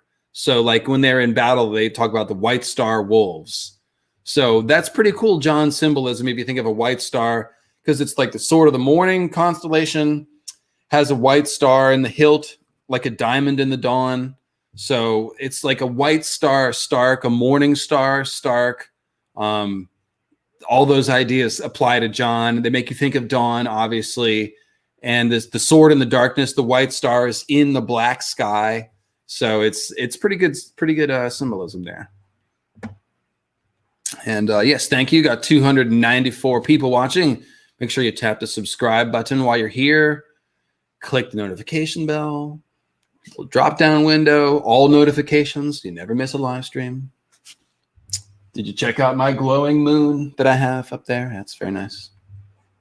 Deftones. Yeah, what a great album, Diamond Eyes. I was just saying it might be their best album, even though it's heresy. White Pony. It's the shit. But I love Diamond Eyes, man. It's a great album. So King of Winter, let's look at Robb. I just said we're just going to work our way back to Robb, specifically the visions of Robb when he's dead. This is all John foreshadowing, I believe. So this is Dany in the House of the Undying, seeing a vision of the Red Wedding. Farther on, she came upon a feast of corpses, savagely slaughtered. I won't read that voice. The feasters lay strewn across overturned chairs and hacked trestle tables, asprawl in pools of congealing blood. Who's hungry? Some had lost limbs, even heads. Severed hands clutched bloody cups, wooden spoons, roast fowl, heels of bread. In a throne above them sat a dead man with the head of a wolf. He wore an iron crown and held a leg of lamb in one hand, as a king might hold a scepter, and his eyes followed Dany with mute appeal. So, this is obviously Robb as the King of Winter, but he's a dead wolf man, because the King of Winter archetype is a dead wolf man. Like I said, the King of Winter in the real world is a dead green man. It's a little thing made of dead plants. So it's a dead green man. And here the King of Winter is a dead wolf man. So pretty close, because of course a wolf man is an allusion to the skin changer ability of the Starks, which is related to the green seer magic of the Weirwoods and the green seers. So you follow all that. And of course he's specifically wearing the iron crown. So that's what makes him the King of Winter is that crown. So that's why this is an archetypal vision of the King of Winter. He's holding a scepter. He's also presiding over that feast, which is very Last Supper-like. And we see the idea of this feast of corpses again when we see dead Robb in Theon's dream. So here's Theon's dream. I think this is Clash of Kings. Starts off with King Robert, who is another dead green man. It says, King Robert sat with his guts spilling out onto the table from the great gash in his belly, and Lord Eddard was headless beside him. Corpses lined the benches below, gray-brown flesh sloughing off their bones as they raised their cups to a toast, worms crawling in and out of the holes that were their eyes. He knew them, every one. Along the walls, figures half seen moved through the shadows, pale shades with long, grim faces. Sounds like the others are lurking about here in the halls of Winterfell. Oh my! The sight of them sent fear shivering through Theon, sharp as a knife. And then the tall doors opened with a crash. A freezing gale blew down the hall, and Robb came walking out of the night. Gray wind stalked beside, eyes burning, and man and wolf alike bled from 100 savage wounds. Now, so again, here's undead Robb. He's with the wolf. The wolf is in full hellhound mode with burning eyes. And Robb, of course, got stabbed to death. Well, so did Jon. Jon got stabbed to death too. So this is the King of Winter coming back to Winterfell. And he's like, what are you doing holding a feast without me? I should sit at the head of the table, right? So he's sort of claiming the feast of the dead. Again, in Dany's vision, he was sitting at the head of the table of the feast. So here we have the corpse feast at Winterfell. It's the King of Winter coming to take his place at the feast. And he's got all the cold winds at his back as if he was the Night King or something, right? I mean, that's what this feels like. He's crashing through the doors and then bringing the storm into Winterfell. So an undead wolf man, King of Winter, attacking Winterfell as if he was the Night King. What was Jon doing when he got murdered? He was preparing to attack Winterfell, right? Okay. So if Jon's body is stolen by the others at the wall, I fully expect that they will keep it long enough to attack Winterfell. And you could literally see Jon Snow, Lord Snow, whited, otherized, leading the others on Winterfell, literally walking through the gates of Winterfell, blowing open with the storm at his back. So think of episode 8-3, The Short Night. You know, one thing they did capture was the terrifying idea of Night King walking into the Winterfell Godswood. Well, what if that's friggin' Jon? Ugh. I mean, that's kind of what's being foreshadowed here. So also Stannis is another undead Azor Ahai Stagman person who has Night King symbolism and Azor Ahai symbolism, just like Jon. He's sort of commanding the watch when he comes to the wall. And then he leads an attack on Winterfell. So it's this thing that happens over and over and over. And I think that we could literally see Jon lead an attack on Winterfell. Now, perhaps he's attacking Winterfell to free it from Ramsay's hold, just like he was getting ready to when he was alive. But like I said, if you look at the scene, you know, undead Robb is coming here with all the cold winds, and who's standing around the room? Those pale shades that look like Starks. They have long faces, which is the key Stark signature look, and they're sitting at the Stark Feast of the Dead, but they're these pale shades. And in Jon's dream, the Kings of Winter are always waking, right? They're always getting up. Well, so let's look at it this way. There is a ton of symbolism for the Kings of Winter rising from the crypts, right? This is the Aragorn thing. What are those freaking undead people that Aragorn, the ghost that Aragorn rallies to his side? The men of something or other. They've broken a vow, and so they owe Aragorn their allegiance, and they've been waiting as ghosts to fulfill the vow. Please, somebody help me out here. Is that a shrubbery behind me? We want a shrubbery. No, it's a little Christmas tree. It's a baby Christmas tree. I guess it's a shrubbery. The Corsairs. No, not the Corsairs. It's the men of Dunedain. Thank you. Is it? No, the Dunedain, that's Aragorn's people. I'm talking about the ghost army that he goes into the cavern and commands them by claiming who he is. In any case, Dunharrow. Thank you, Dunharrow. The men of Dunharrow. That's it. So many people in the fandom, myself included, Indie Geek, other people, have picked up on the idea that there are strong Dunharrow vibes lurking around Winterfell, specifically with Jon. And so people have speculated.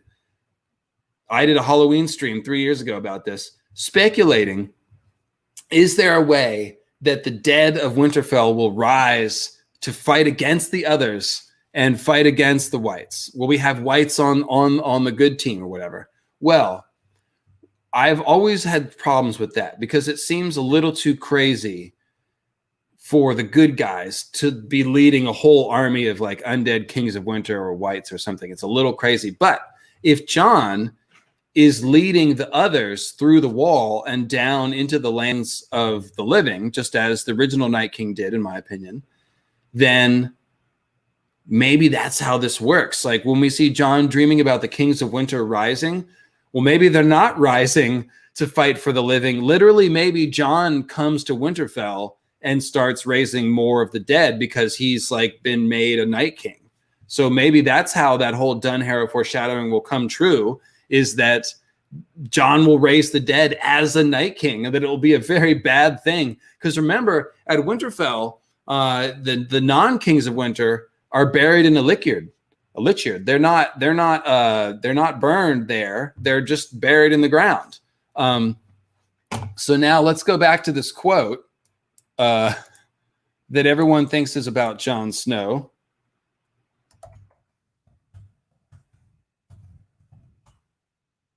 Get to do my Robert voice again. It's always fun.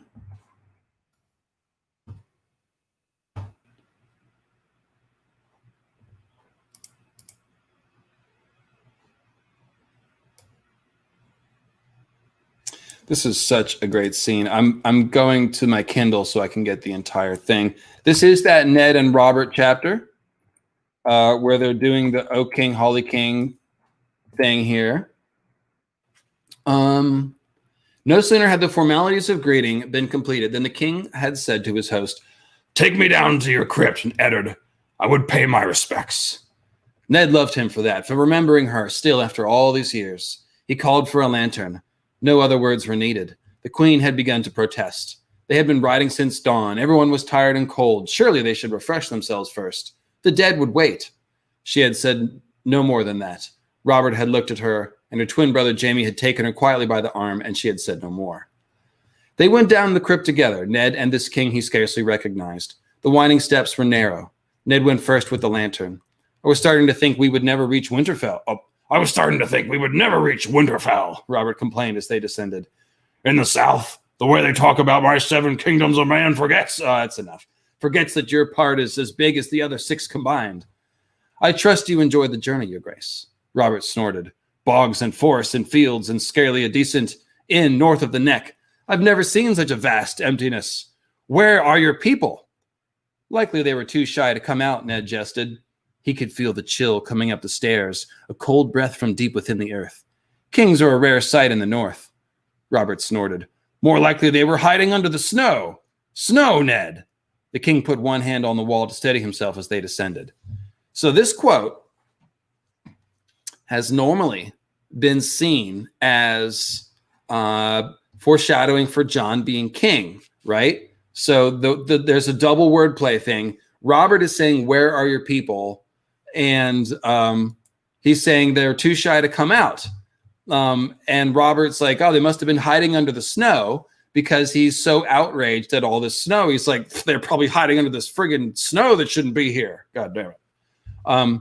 But what's being implied here is that the kings are hiding under the snow, because the wording is, "Kings are a rare sight in the north." Robert snorted. More likely they were hiding under the snow. Snow, Ned. So where is the king? The king is hiding under the name Snow, because Jon's the heir to the Iron Throne. So this quote is foreshadowing about Jon being a Targaryen hiding under the name Snow. I do think it is that.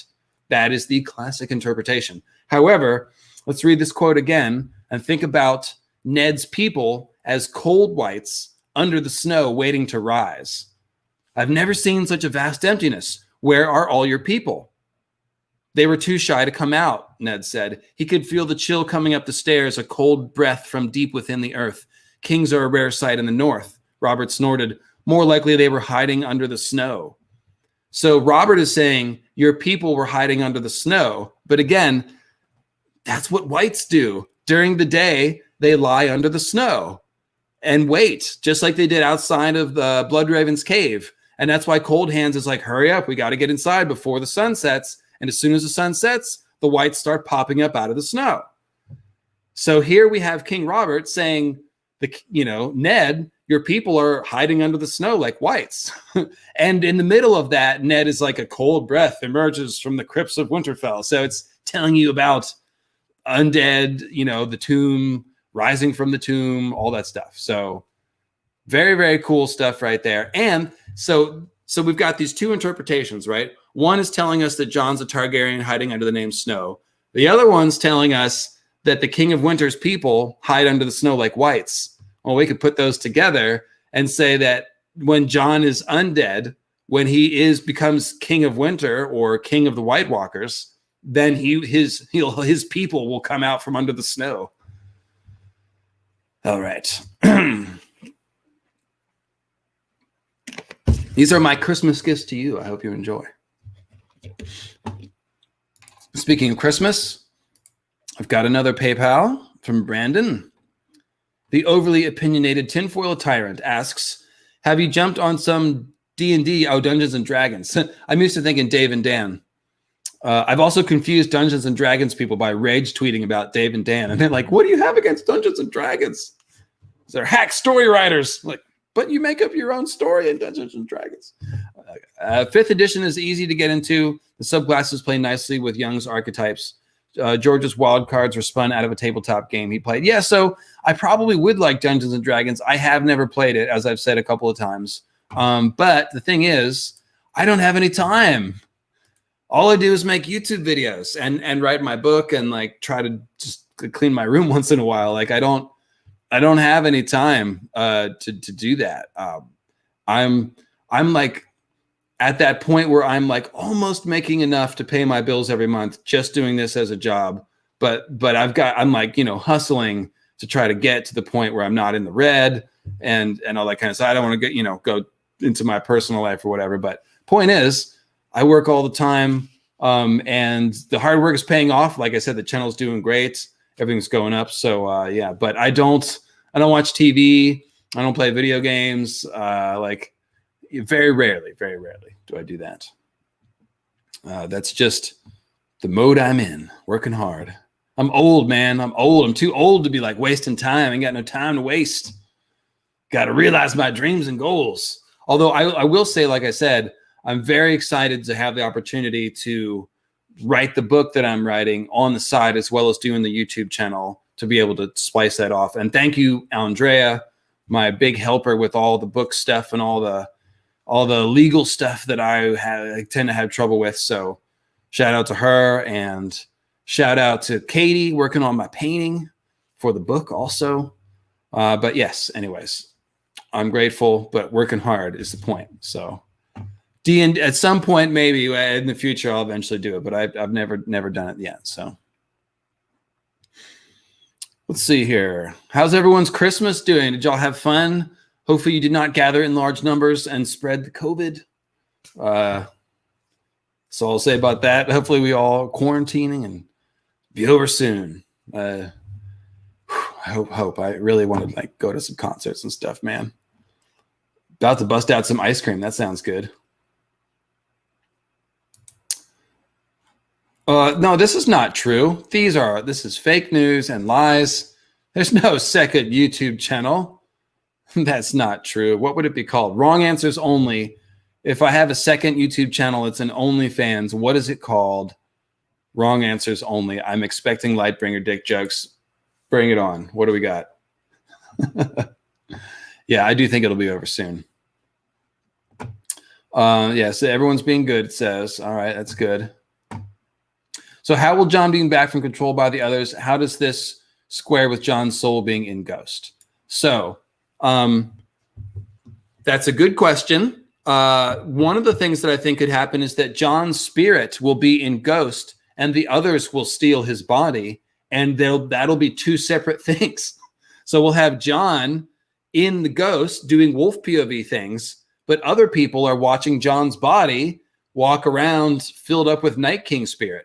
Because here's the thing, if Azor Ahai is Night King, as I say, and if Azor Ahai went into the Weirwood Net, as I say, and I'm pretty convinced about both of those things, and what we have is winter is coming. Yeah, I guess I gotta take these and lick my Lightbringer. Quinn's bitch. Who said that? Matt. That sucks, dude. Bones of Thrones. Oh, Fat Pink Mask. That's the current Blindbringer. One blind eye. Yeah, give me some one-eye jokes, right? Sticking with the pointy end. Merry Christmas from Down Under. I guess that could work. Oh, wait, no, that's just a Merry Christmas well-wishing. Let's see here. Star Sword. Okay. Sir David Lightbringer and his pale sword. It's not lewd enough. Now give us Quinn's. No, he doesn't have one. You got to bug him for that on his channel. Lucifer's Lightbringer. Okay. That way people searching for one accidentally get the other, get the cross traffic. What theory would be most proud of if confirmed? Well, clearly moon meteors, but green zombies is close. If we get John able to do skin changer things after he comes back and he gets like 12 zombies, that'd be awesome. But definitely the moon meteors, we're going to see a moon meteor cause the new long night. That's how we'll get a theory confirmed. And if that happens, it'll happen in Winds of Winter. So I'll either be famous or just another disappointed guy with a broken theory on the internet crying. And let's see here. Blightbringer. No, there's no blighting. There's no blighting here. Let's see, stabbing all the maiden. No, that's no. Lucifer the Sword Swallower. That's not the kind of OnlyFans I would have. Let's see here. Okay, Sam the Lair. Ludicrous Dickbringer. Oh, that's not very nice. That's not very nice at all. Okay. Yeah. Is everyone going to freak out with me if we have comets or moon meteors and winds of winter? I hope so. Disappointment Bringer. Oh, man. That hurts. That hurts. All right. So back on topic. What were we talking about? I did have a point that I was right about to start making. We did this. What was it? King of Winter. Jon Snow. Gonna cause the long. Oh, the others stealing his body. Okay, yes. So it could be that the others only need Jon's body because that's right. Dead Azor Ahai, who became Night's King, might still be alive inside of the Weirwood net and looking for a body to snatch so he can come back out of the Weirwood net. This is the Inaluki Memory, Sorrow, and Thorn ending. Check out my video called Between Two Weirwoods, Memory, Sorrow, and Thorn for the full detail on that. I'm getting most of this from Gray Area, of course, who has a wonderful YouTube channel that all of you are subscribed to. Gray Area. Look it up if you haven't. She has an entire playlist of Ice and Fire, Memory, Sorrow, and Thorn correlations. George has openly said that he was very inspired by Memory, Sorrow, and Thorn. It's actually what inspired him to write fantasy again, because he loves fantasy but did a lot of sci-fi in his earlier career, and then apparently Lucifer Bonebringer, tape late. Okay, that's okay, coming in late. What was I saying? George has said Memory, Sorrow, and Thorn inspired him to write fantasy again. And I think, and I discussed this with Gray, because Memory, Sorrow, and Thorn is using a lot of mythical archetypes and mythical symbolism. And I think something about it clicked with George, and he was like, ooh, here's a cool way that I can write fantasy that isn't tired and worn out. That was kind of the reason he didn't want to write fantasy, is because it had just been done to death. But then he, in any case, so Memory, Sorrow, and Thorn, there's an ancient hero called Inaluki who kind of becomes a bad guy, kind of like Azor Ahai breaking the moon and causing the long night, or Azor Ahai becoming Night's King. He's defeated, but not really, like all dark wizards. But he is incorporated or decorporated. He's just a spirit, kind of Sauron-esque. But then that was like 500 years ago or something. And in the main plot of the book, he comes back, he steals somebody's body and reincarnates. So the version of that with A Song of Ice and Fire would be Night's King, Azor Ahai's spirit in the Weirwood net, and he's looking for a body to snatch. So they might only need Jon's body, is the point. Jon's body is, again, special because of the magical bloodline, the blood of the Targaryen, the blood of Skin Changer and Greenseer, and perhaps the blood of the other. It's the magical trifecta, like I said, RGB. So it could just be a powerful magic body. That's all they need. So they're going to steal it, and they're going to put the Night King's presence, or the Great Other, whatever you want to freaking call it, in Jon's body. So Jon will be in Ghost, and the corpse will be stolen by the others. And then basically it's a similar situation to so what we need to do then, right, is we need to drive the otherness out of Jon's corpse, and we need to get Jon's spirit out of his wolf and back into the corpse, right? So that's a two-step process. Now, even if Jon's body doesn't get stolen by the others, we need something similar. Jon's spirit is in the wolf, and we've got his dead body. So how are we going to get Jon's spirit out of his wolf and back into his body? We need a magic thing to do that. I speculate that's where Fire and Melisandre, or maybe Bran, comes in. I could see Bran guiding Jon's spirit like back to his body in the nether realm, right? That kind of makes sense. So whether Jon's body is stolen or not, we have a two-part process. We've got a dead body, and we've got a spirit in a wolf. We've got to raise the body, and we got to get the spirit out of the wolf and into the body. So there's a couple, you could see there's room for this to happen in a couple of stages. If the others steal his body for a while, John's spirit could be in the wolf all that time. So that could be a week or two, you know, at least a few days before that gets fixed. And that's enough time for John's body, at least, to lead an attack on Winterfell, just like all this foreshadowing indicates. I'm not going to say that, Josh, but I'll put it on the screen for a second. What's being declared the winner? No, Tony, I'm going to read Memory, Sorrow, and Thorn. Again, it's just I'm so short on time. It's very high on the list of things that could be next on my Audible. So I am going to I don't know how you pronounce. I say Sauron because I think about dinosaurs. That's where he drew the S-A-U-R, Saur, you know. But they say Sauron in Lord of the Rings. So you could say it like sour cream if you want, Sauron. I don't know. Flashlight bringer. That's not bad. All right. So that's the way that it could happen. It could be that the long night falls sooner than I think, and that the way the others will reach John's body is that the wall will fall first, and then they'll reach his body. But I don't think that's it. I think John, John's. All the resurrection about the wall falling all the symbolism about the wall falling is tied to John's resurrection. You saw that in the Lord Snow video. He wakes, he's in the wolf dream. When he's in the wolf dream, that is an analog to him being dead. Because when he's dead, he's going to be in the wolf, dreaming, finishing the Crypts dream.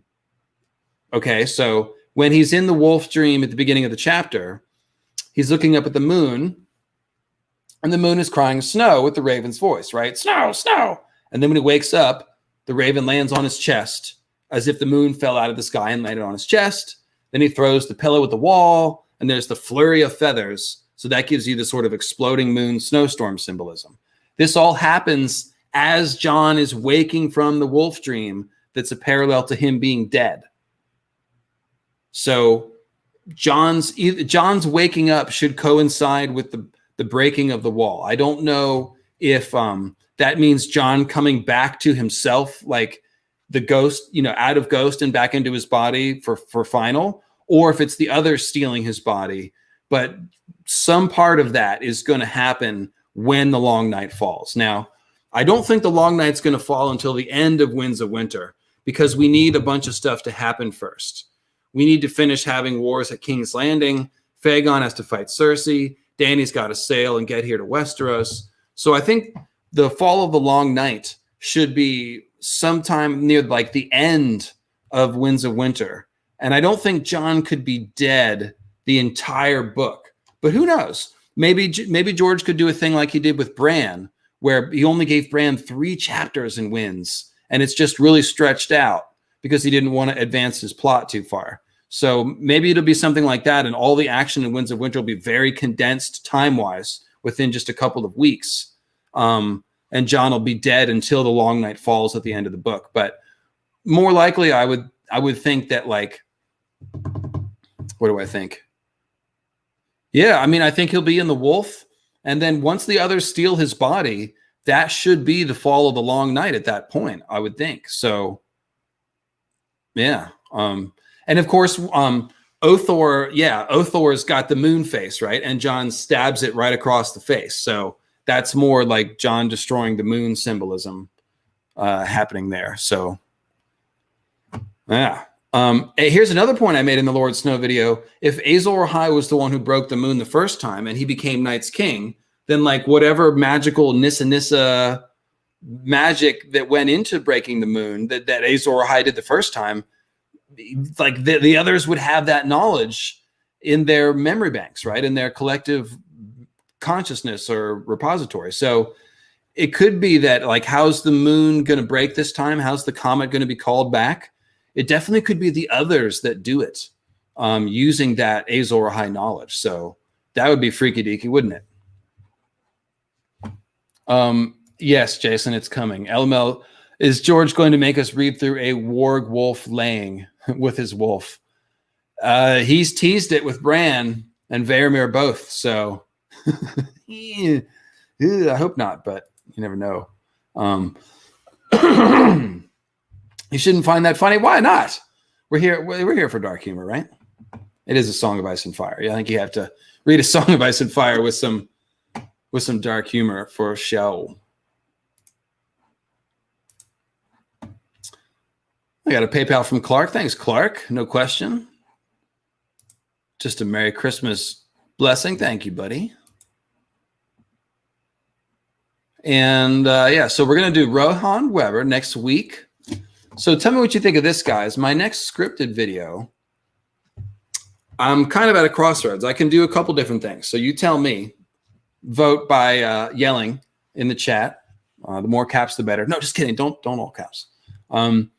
Next scripted video, I'm thinking about doing one that is like how I think the major events of the ending will go. The order of Dany getting to Westeros, how that will work with Fagon, Jon's resurrection, the long night falling.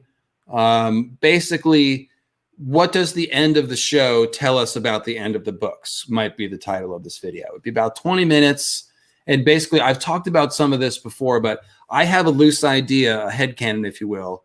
And I'm not talking about all the magic shit. I'm just talking about like the major plot movements here. So don't think symbolism and all that stuff.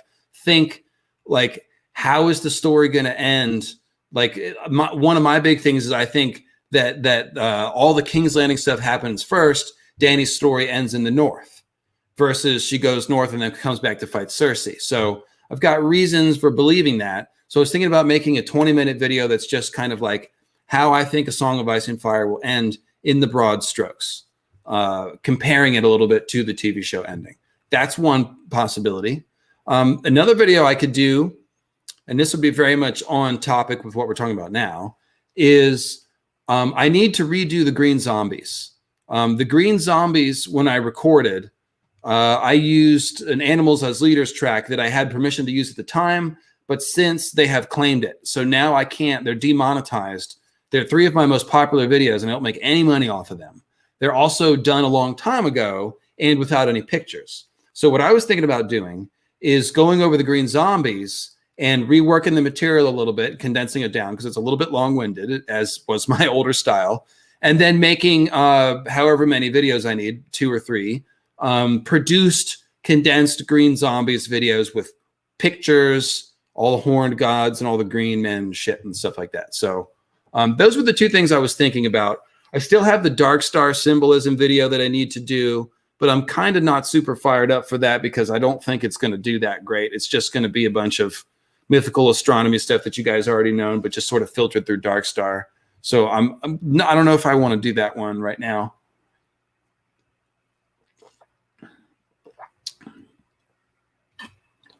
And it does kind of fit what we've been talking about, right? With all the Lord Snow stuff. Let's see, what else could I do? I could go back, I could try to do the Sansa Snow Castle scene, signs and portals, go back to that. But that, I don't know if I could do that in a video. That would have to be a longer podcast one, potentially. Yeah, see what I'm trying to think. I'm seeing most of the votes for Green Zombies here. I probably should do that other video too. But yeah, I'm seeing more Green Zombie votes for sure. Probably going to do that. Like I said, one way or the other, I'm going to do that ending video sooner or later. It's just a matter of when. And okay, cool. Well, Green Zombies is always really popular. And like I said, I'm not making any money off of my current Green Zombies videos, which kind of sucks. So I've had it in my head for over a year that I need to like redo those. And they would also really benefit from pictures because, of course, then we could bring to life all of this Stagman shit that I'm talking about with all the great artwork out there and folklore and stuff. So yeah, Bloodstone Compendium is still working for me. Yep. So it's because the Animals as Leaders records, they switched record labels, and the older stuff doesn't trip. But the newer record, I used a song off the newer record on Green Zombies and a few other ones, and those are the ones that have been demonetized. So it's not all the stuff with Animals as Leaders. A weed strain named Green Zombies. Yes, that'd be sweet. Or just zombie. That would be cool. That'd be a good strain name. Everything's been taken, though. It's hard to think of a good strain name. Yeah, send me some art. Absolutely. I love art. If you're inspired by any of the symbolism to do art, then I will show it off. Absolutely. Javier and Tosin are my boys. I'll call them ASAP. You're kidding. Carl, you're kidding. I had this really slim connection to Tosin, and please don't bug him. It's fine. I don't want to bug Tosin. He was in a band called Reflux in Northern Virginia back when I used to live in Northern Virginia. I was in a really terrible band called Kill Whitey. Yeah, it's what it was called. And so we were white guys, and we were called Kill Whitey and Don't Ask. So, and the point is, we played a show or two with them randomly at a battle of the bands or something. And it's not like I even talked to him or had any connection, but I hit Tosin up online one time and was just like, dude, I played a show with you one time and I love your band. Can I use your music on my podcast? It's about symbolism and mythology. And he was like, yeah, cool, bro. That's awesome. And he's probably thought about it once and that's that. So in any case, don't bug him, Carl. It's fine. It's cool if you know him. But yeah, I mean, if you like smoke the bong with him every day, then it's one thing, but yeah, don't bug him. It's fine.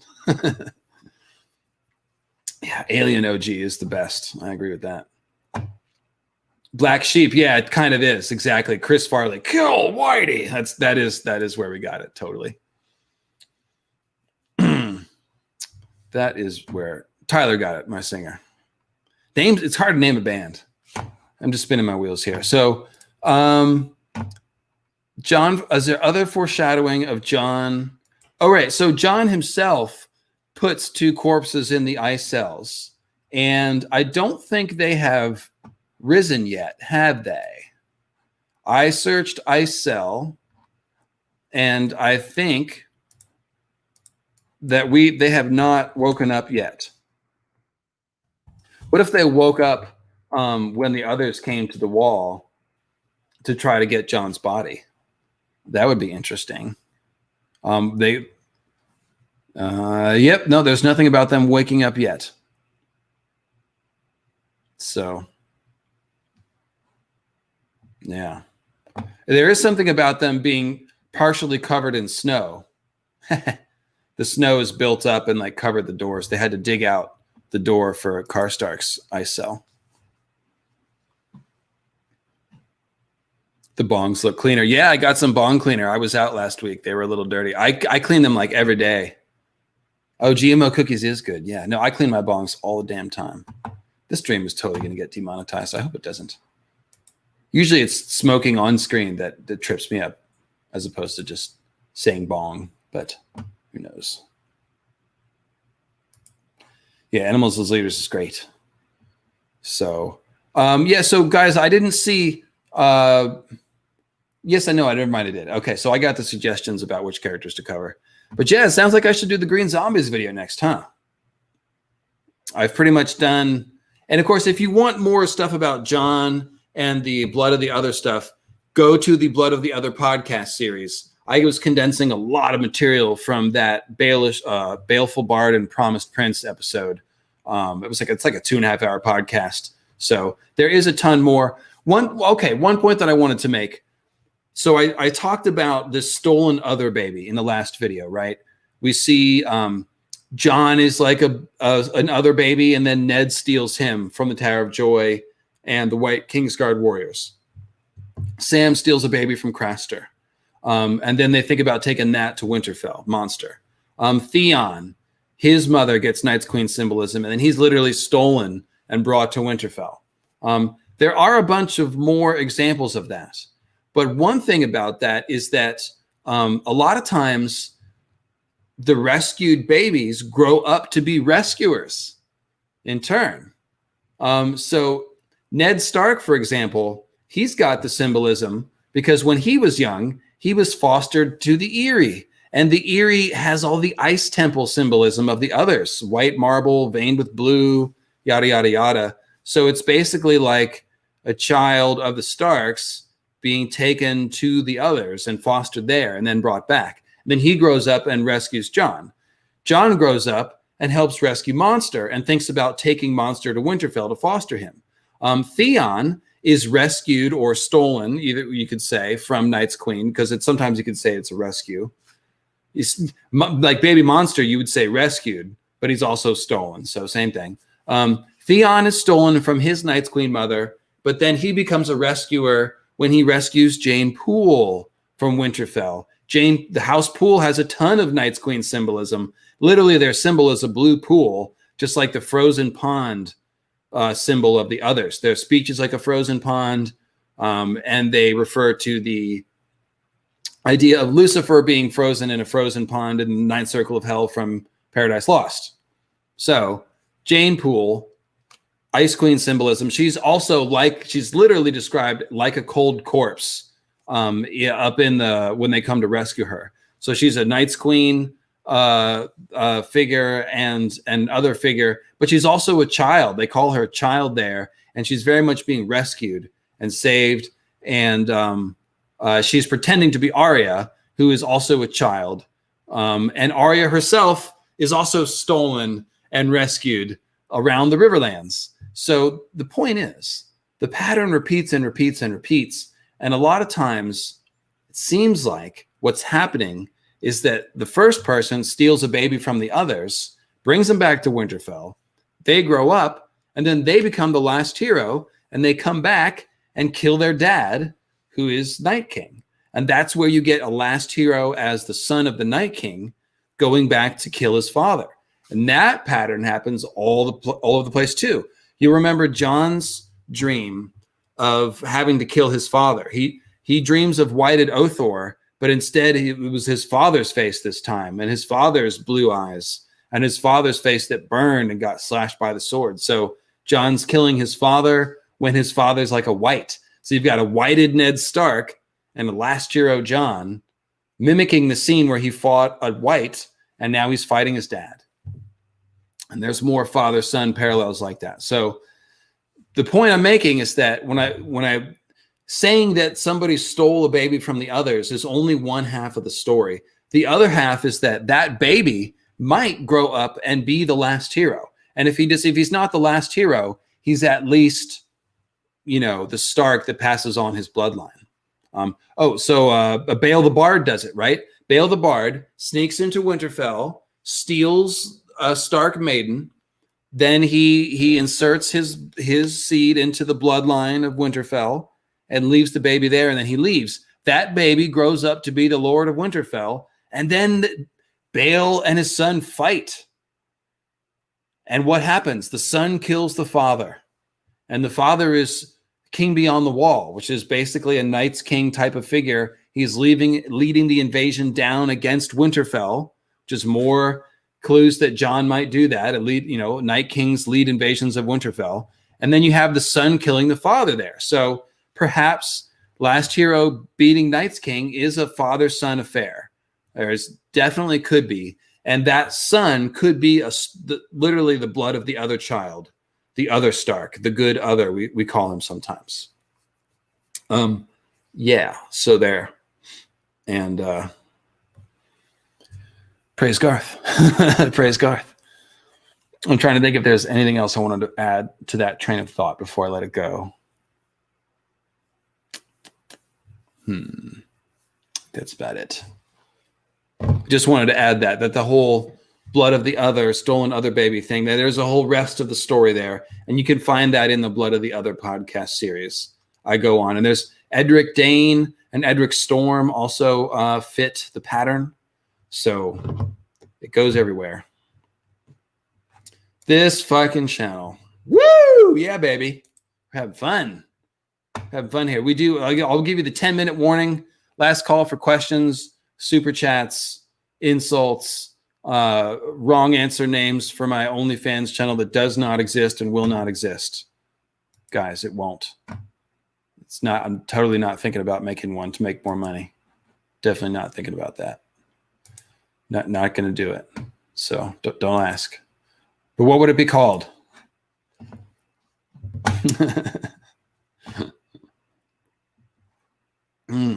A video about the connections between the Baleful Bard and the Green Zombies.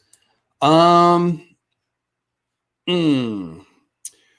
Well, essentially, the idea is that if the last hero is that stolen other kid, then he's the one that has, leads the watch and has the zombie warriors. And Jon is both. He's going to be a zombie Night's Watchman, and he's going to be some sort of otherized or, cold figure. So, I remember a point that I forgot. So going back to the question of how does Jon being in the wolf square with Jon's body being stolen by the others, I answered by saying that they'll be split for a while. I just want to make the same harp on this Coldhands point. Coldhands is a cold white. So there, at some point, his body was resurrected with cold magic, just like all the other ice whites that we've seen. But for some reason, he doesn't have the blue star eyes, and he has his own personality. Now, I have speculated that, of course, is possible because he's a skin changer. He's riding an elk and talking to ravens. He's obviously a skin changer. So what I have speculated is that a skin changer, because of the whole second life thing, that if a skin changer is killed, he retains more of his spirit than somebody like Beric or Stoneheart. And that there's a limited time where you could get the skin changer's spirit out of the animal after he started second life. If you found a way to resurrect the body, you could put the spirit back in the animal. Back in the body. This is what's going to happen to Jon, right? Jon's spirit's in Ghost. His body is going to be resurrected. Somehow it's got to go back. So the thing with Coldhands is that, again, his body was clearly raised by ice magic. So there's only two possibilities here. It was raised by the others and then somehow was set free so that his spirit could come back into his body and he could become a skin changer zombie.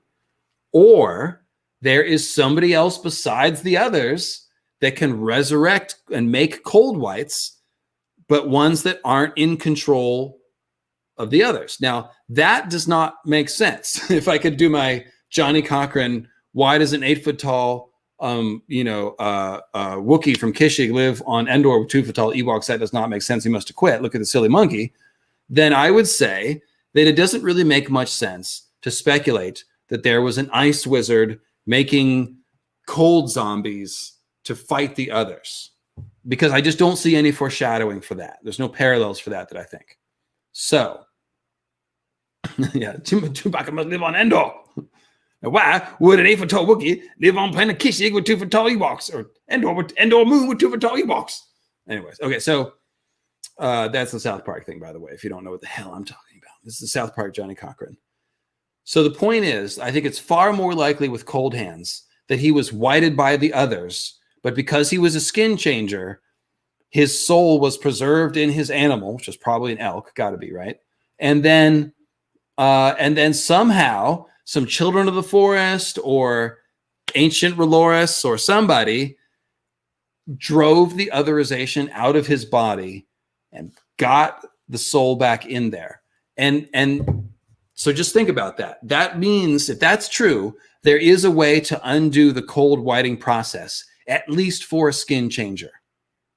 That is the most likely truth here. And so if that's the case, it just seems to me that that's what's going to happen to Jon. He's going to be cold whited, just like Coldhands, and then somehow he's going to be set free. And after he's set free, then he'll be like Coldhands. He'll be a cold white. But what's going to be cool is that if he's set free by R'hllor power, he might end up with like a cold body, but he'll have like burning eyes and fire magic inside. And this to me would be a great match to his dream of being armored in black ice, but with a burning red sword in his fist, because it's like fire on the inside, cold on the outside. Also, if you look at Ghost, his fur is white like a weirwood, but it could also be considered white as snow, especially since he's Jon Snow's wolf, right? But the eyes are like blood and fire and embers and torches and things like that. So it indicates that there's like fire inside a snowy body. Because remember, Ghost is called a white shadow. Right, let's work that angle, okay? So white shadow, this is an other term, obviously. Pale shadow, white shadow. It's applied to the others over and over again, 7 times, I believe it is. And then it's applied to the Kingsguard because the Kingsguard are mimicking the others and symbolizing the others. This is all well established in symbolism of the others' Kingsguard. But then Ghost is also called a pale shadow and a white shadow. And for the longest time, I wondered about that. Why would Ghost be a pale shadow? Why would you give other symbolism to Ghost? He's usually compared to the Weirwood. Well, here's the thing. Jon is like an other kind of, if he's got the blood of the other, and if he's going to be cold transformed, his skin growing pale and hard, his memory of all warmth fled from him, armored in black ice. All of this ice transformation suggests that Jon is going to be a cold shadow. But the fact that Ghost is a pale shadow with burning red eyes, who looks like a Weirwood instead of an other, that could indicate that Jon will end up kind of like that. He'll be a pale shadow like an other, but he'll have that red fire and the Weirwood juice inside of him. So he'll be like a good other, like a white shadow with red eyes. Definitely think he could get that white hair. So he looks like Elric of Melniboné with the red eyes, black sword. That's where I think this is going. I've said that many times, that ultimately Jon will end up white hair, red eyes, black sword, and it'll just be just like Elric. So that's another video that I could do. I might need to do a bunch more research for it, but I'd love to do an Elric, the Song of Ice and Fire video, showing those influences. So heck, I'd like to just read Elric on a stream one time. Elric's fun to read. Do I think Lady Stoneheart will meet Jon? No. I don't think so. I don't think Lady Stoneheart's going to be around long enough, but I could be wrong. And I don't think that connection matters that much, really. I don't think that's closure that needs to happen or anything.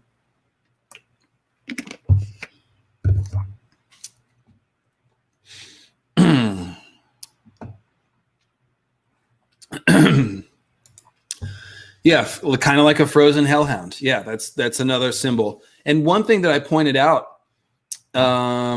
in both the Green Zombies and the Blood of the Other series is that the Starks have a lot of frozen fire symbolism.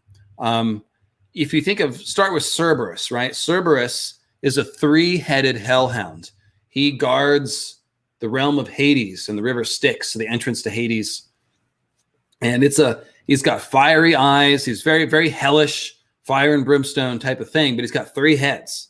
So George essentially took that symbol and split it in half and got a 3-headed Targaryen dragon and a 1-headed wolf that has all the hellhound symbolism of Cerberus. So down in the crypts, in the Stark crypts, it's the first underworld scene that we get, and we've got all these dead kings of winter and all these wolves. So you see the Stark direwolf is very much a hellhound. Also, when Shaggy Dog leaps out of the darkness and bites Maester Luwin and wrestles with Summer, Shaggy is hiding inside of a sepulcher and leaps out of the tomb. So literally a guardian of the underworld, hellhound symbolism. And the direwolves always have fiery burning eyes like Cerberus. So when you start comparing Starks and Targaryens, you actually see a lot of similar symbolism, same kind of Hades underworld symbolism. And if you look at that whole Summer King, Winter King thing, the Targaryens usually fall on the Winter King side. They're going to be associated with death, emaciation, sacrificing your life and vitality to gain magic power, undeath, blood magic, all that kind of thing.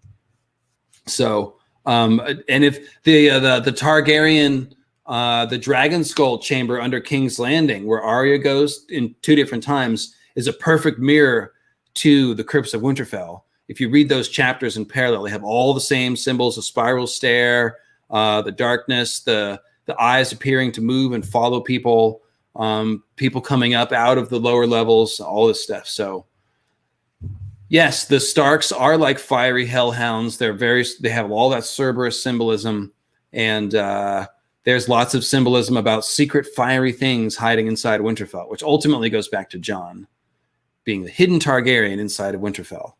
But yeah, so it's probably a good place to wrap it up. Like I said, I'll take any last questions if you want to slip them in. But yeah, we're at 2 hours, so pretty good stream here. We stayed on topic, stay on target. We didn't even ramble too much. you guys asked questions that were on topic, which always makes my job easier. All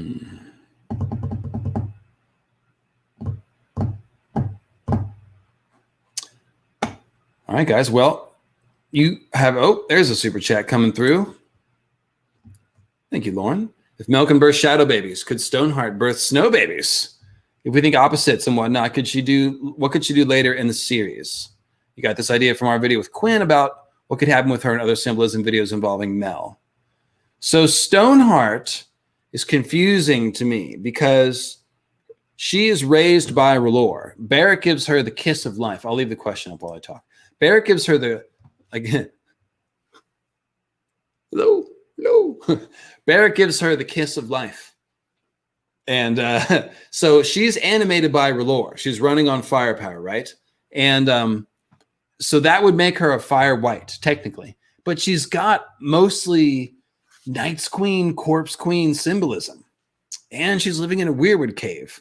So it's like, symbolism-wise, there's a lot going on. And she seems to be showing us dead Nissa and Night's Queen kind of all at the same time, fire and ice. So I don't know if she could make shadow babies. By the way, I don't think Mel is resurrected. Some people do. I don't think Mel is resurrected. She's doing a gradual transformation into what would almost be like a fire other, which I think is what the ancient R'hllorists did, by the way. That's why they're all tattooed with flames on their faces, because they're trying to mimic someone who's living flame, because I think that is something that they did. So I don't know if Stoneheart could birth shadow babies. However, she's symbolizing Night's Queen, and Night's Queen makes the white shadow others in a process parallel to Melisandre's shadow babies. So I guess that wouldn't be totally crazy, but I hope no one has to have sex with Lady Stoneheart to make that happen. So, because that is how you make shadow babies. So you've just asked me a necrophilia question, Lauren. Congratulations.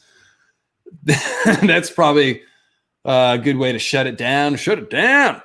Nice. Lauren did it. That is what I call a capstone. Hey, Scorpiax, you're going to have to check the rewatch, buddy.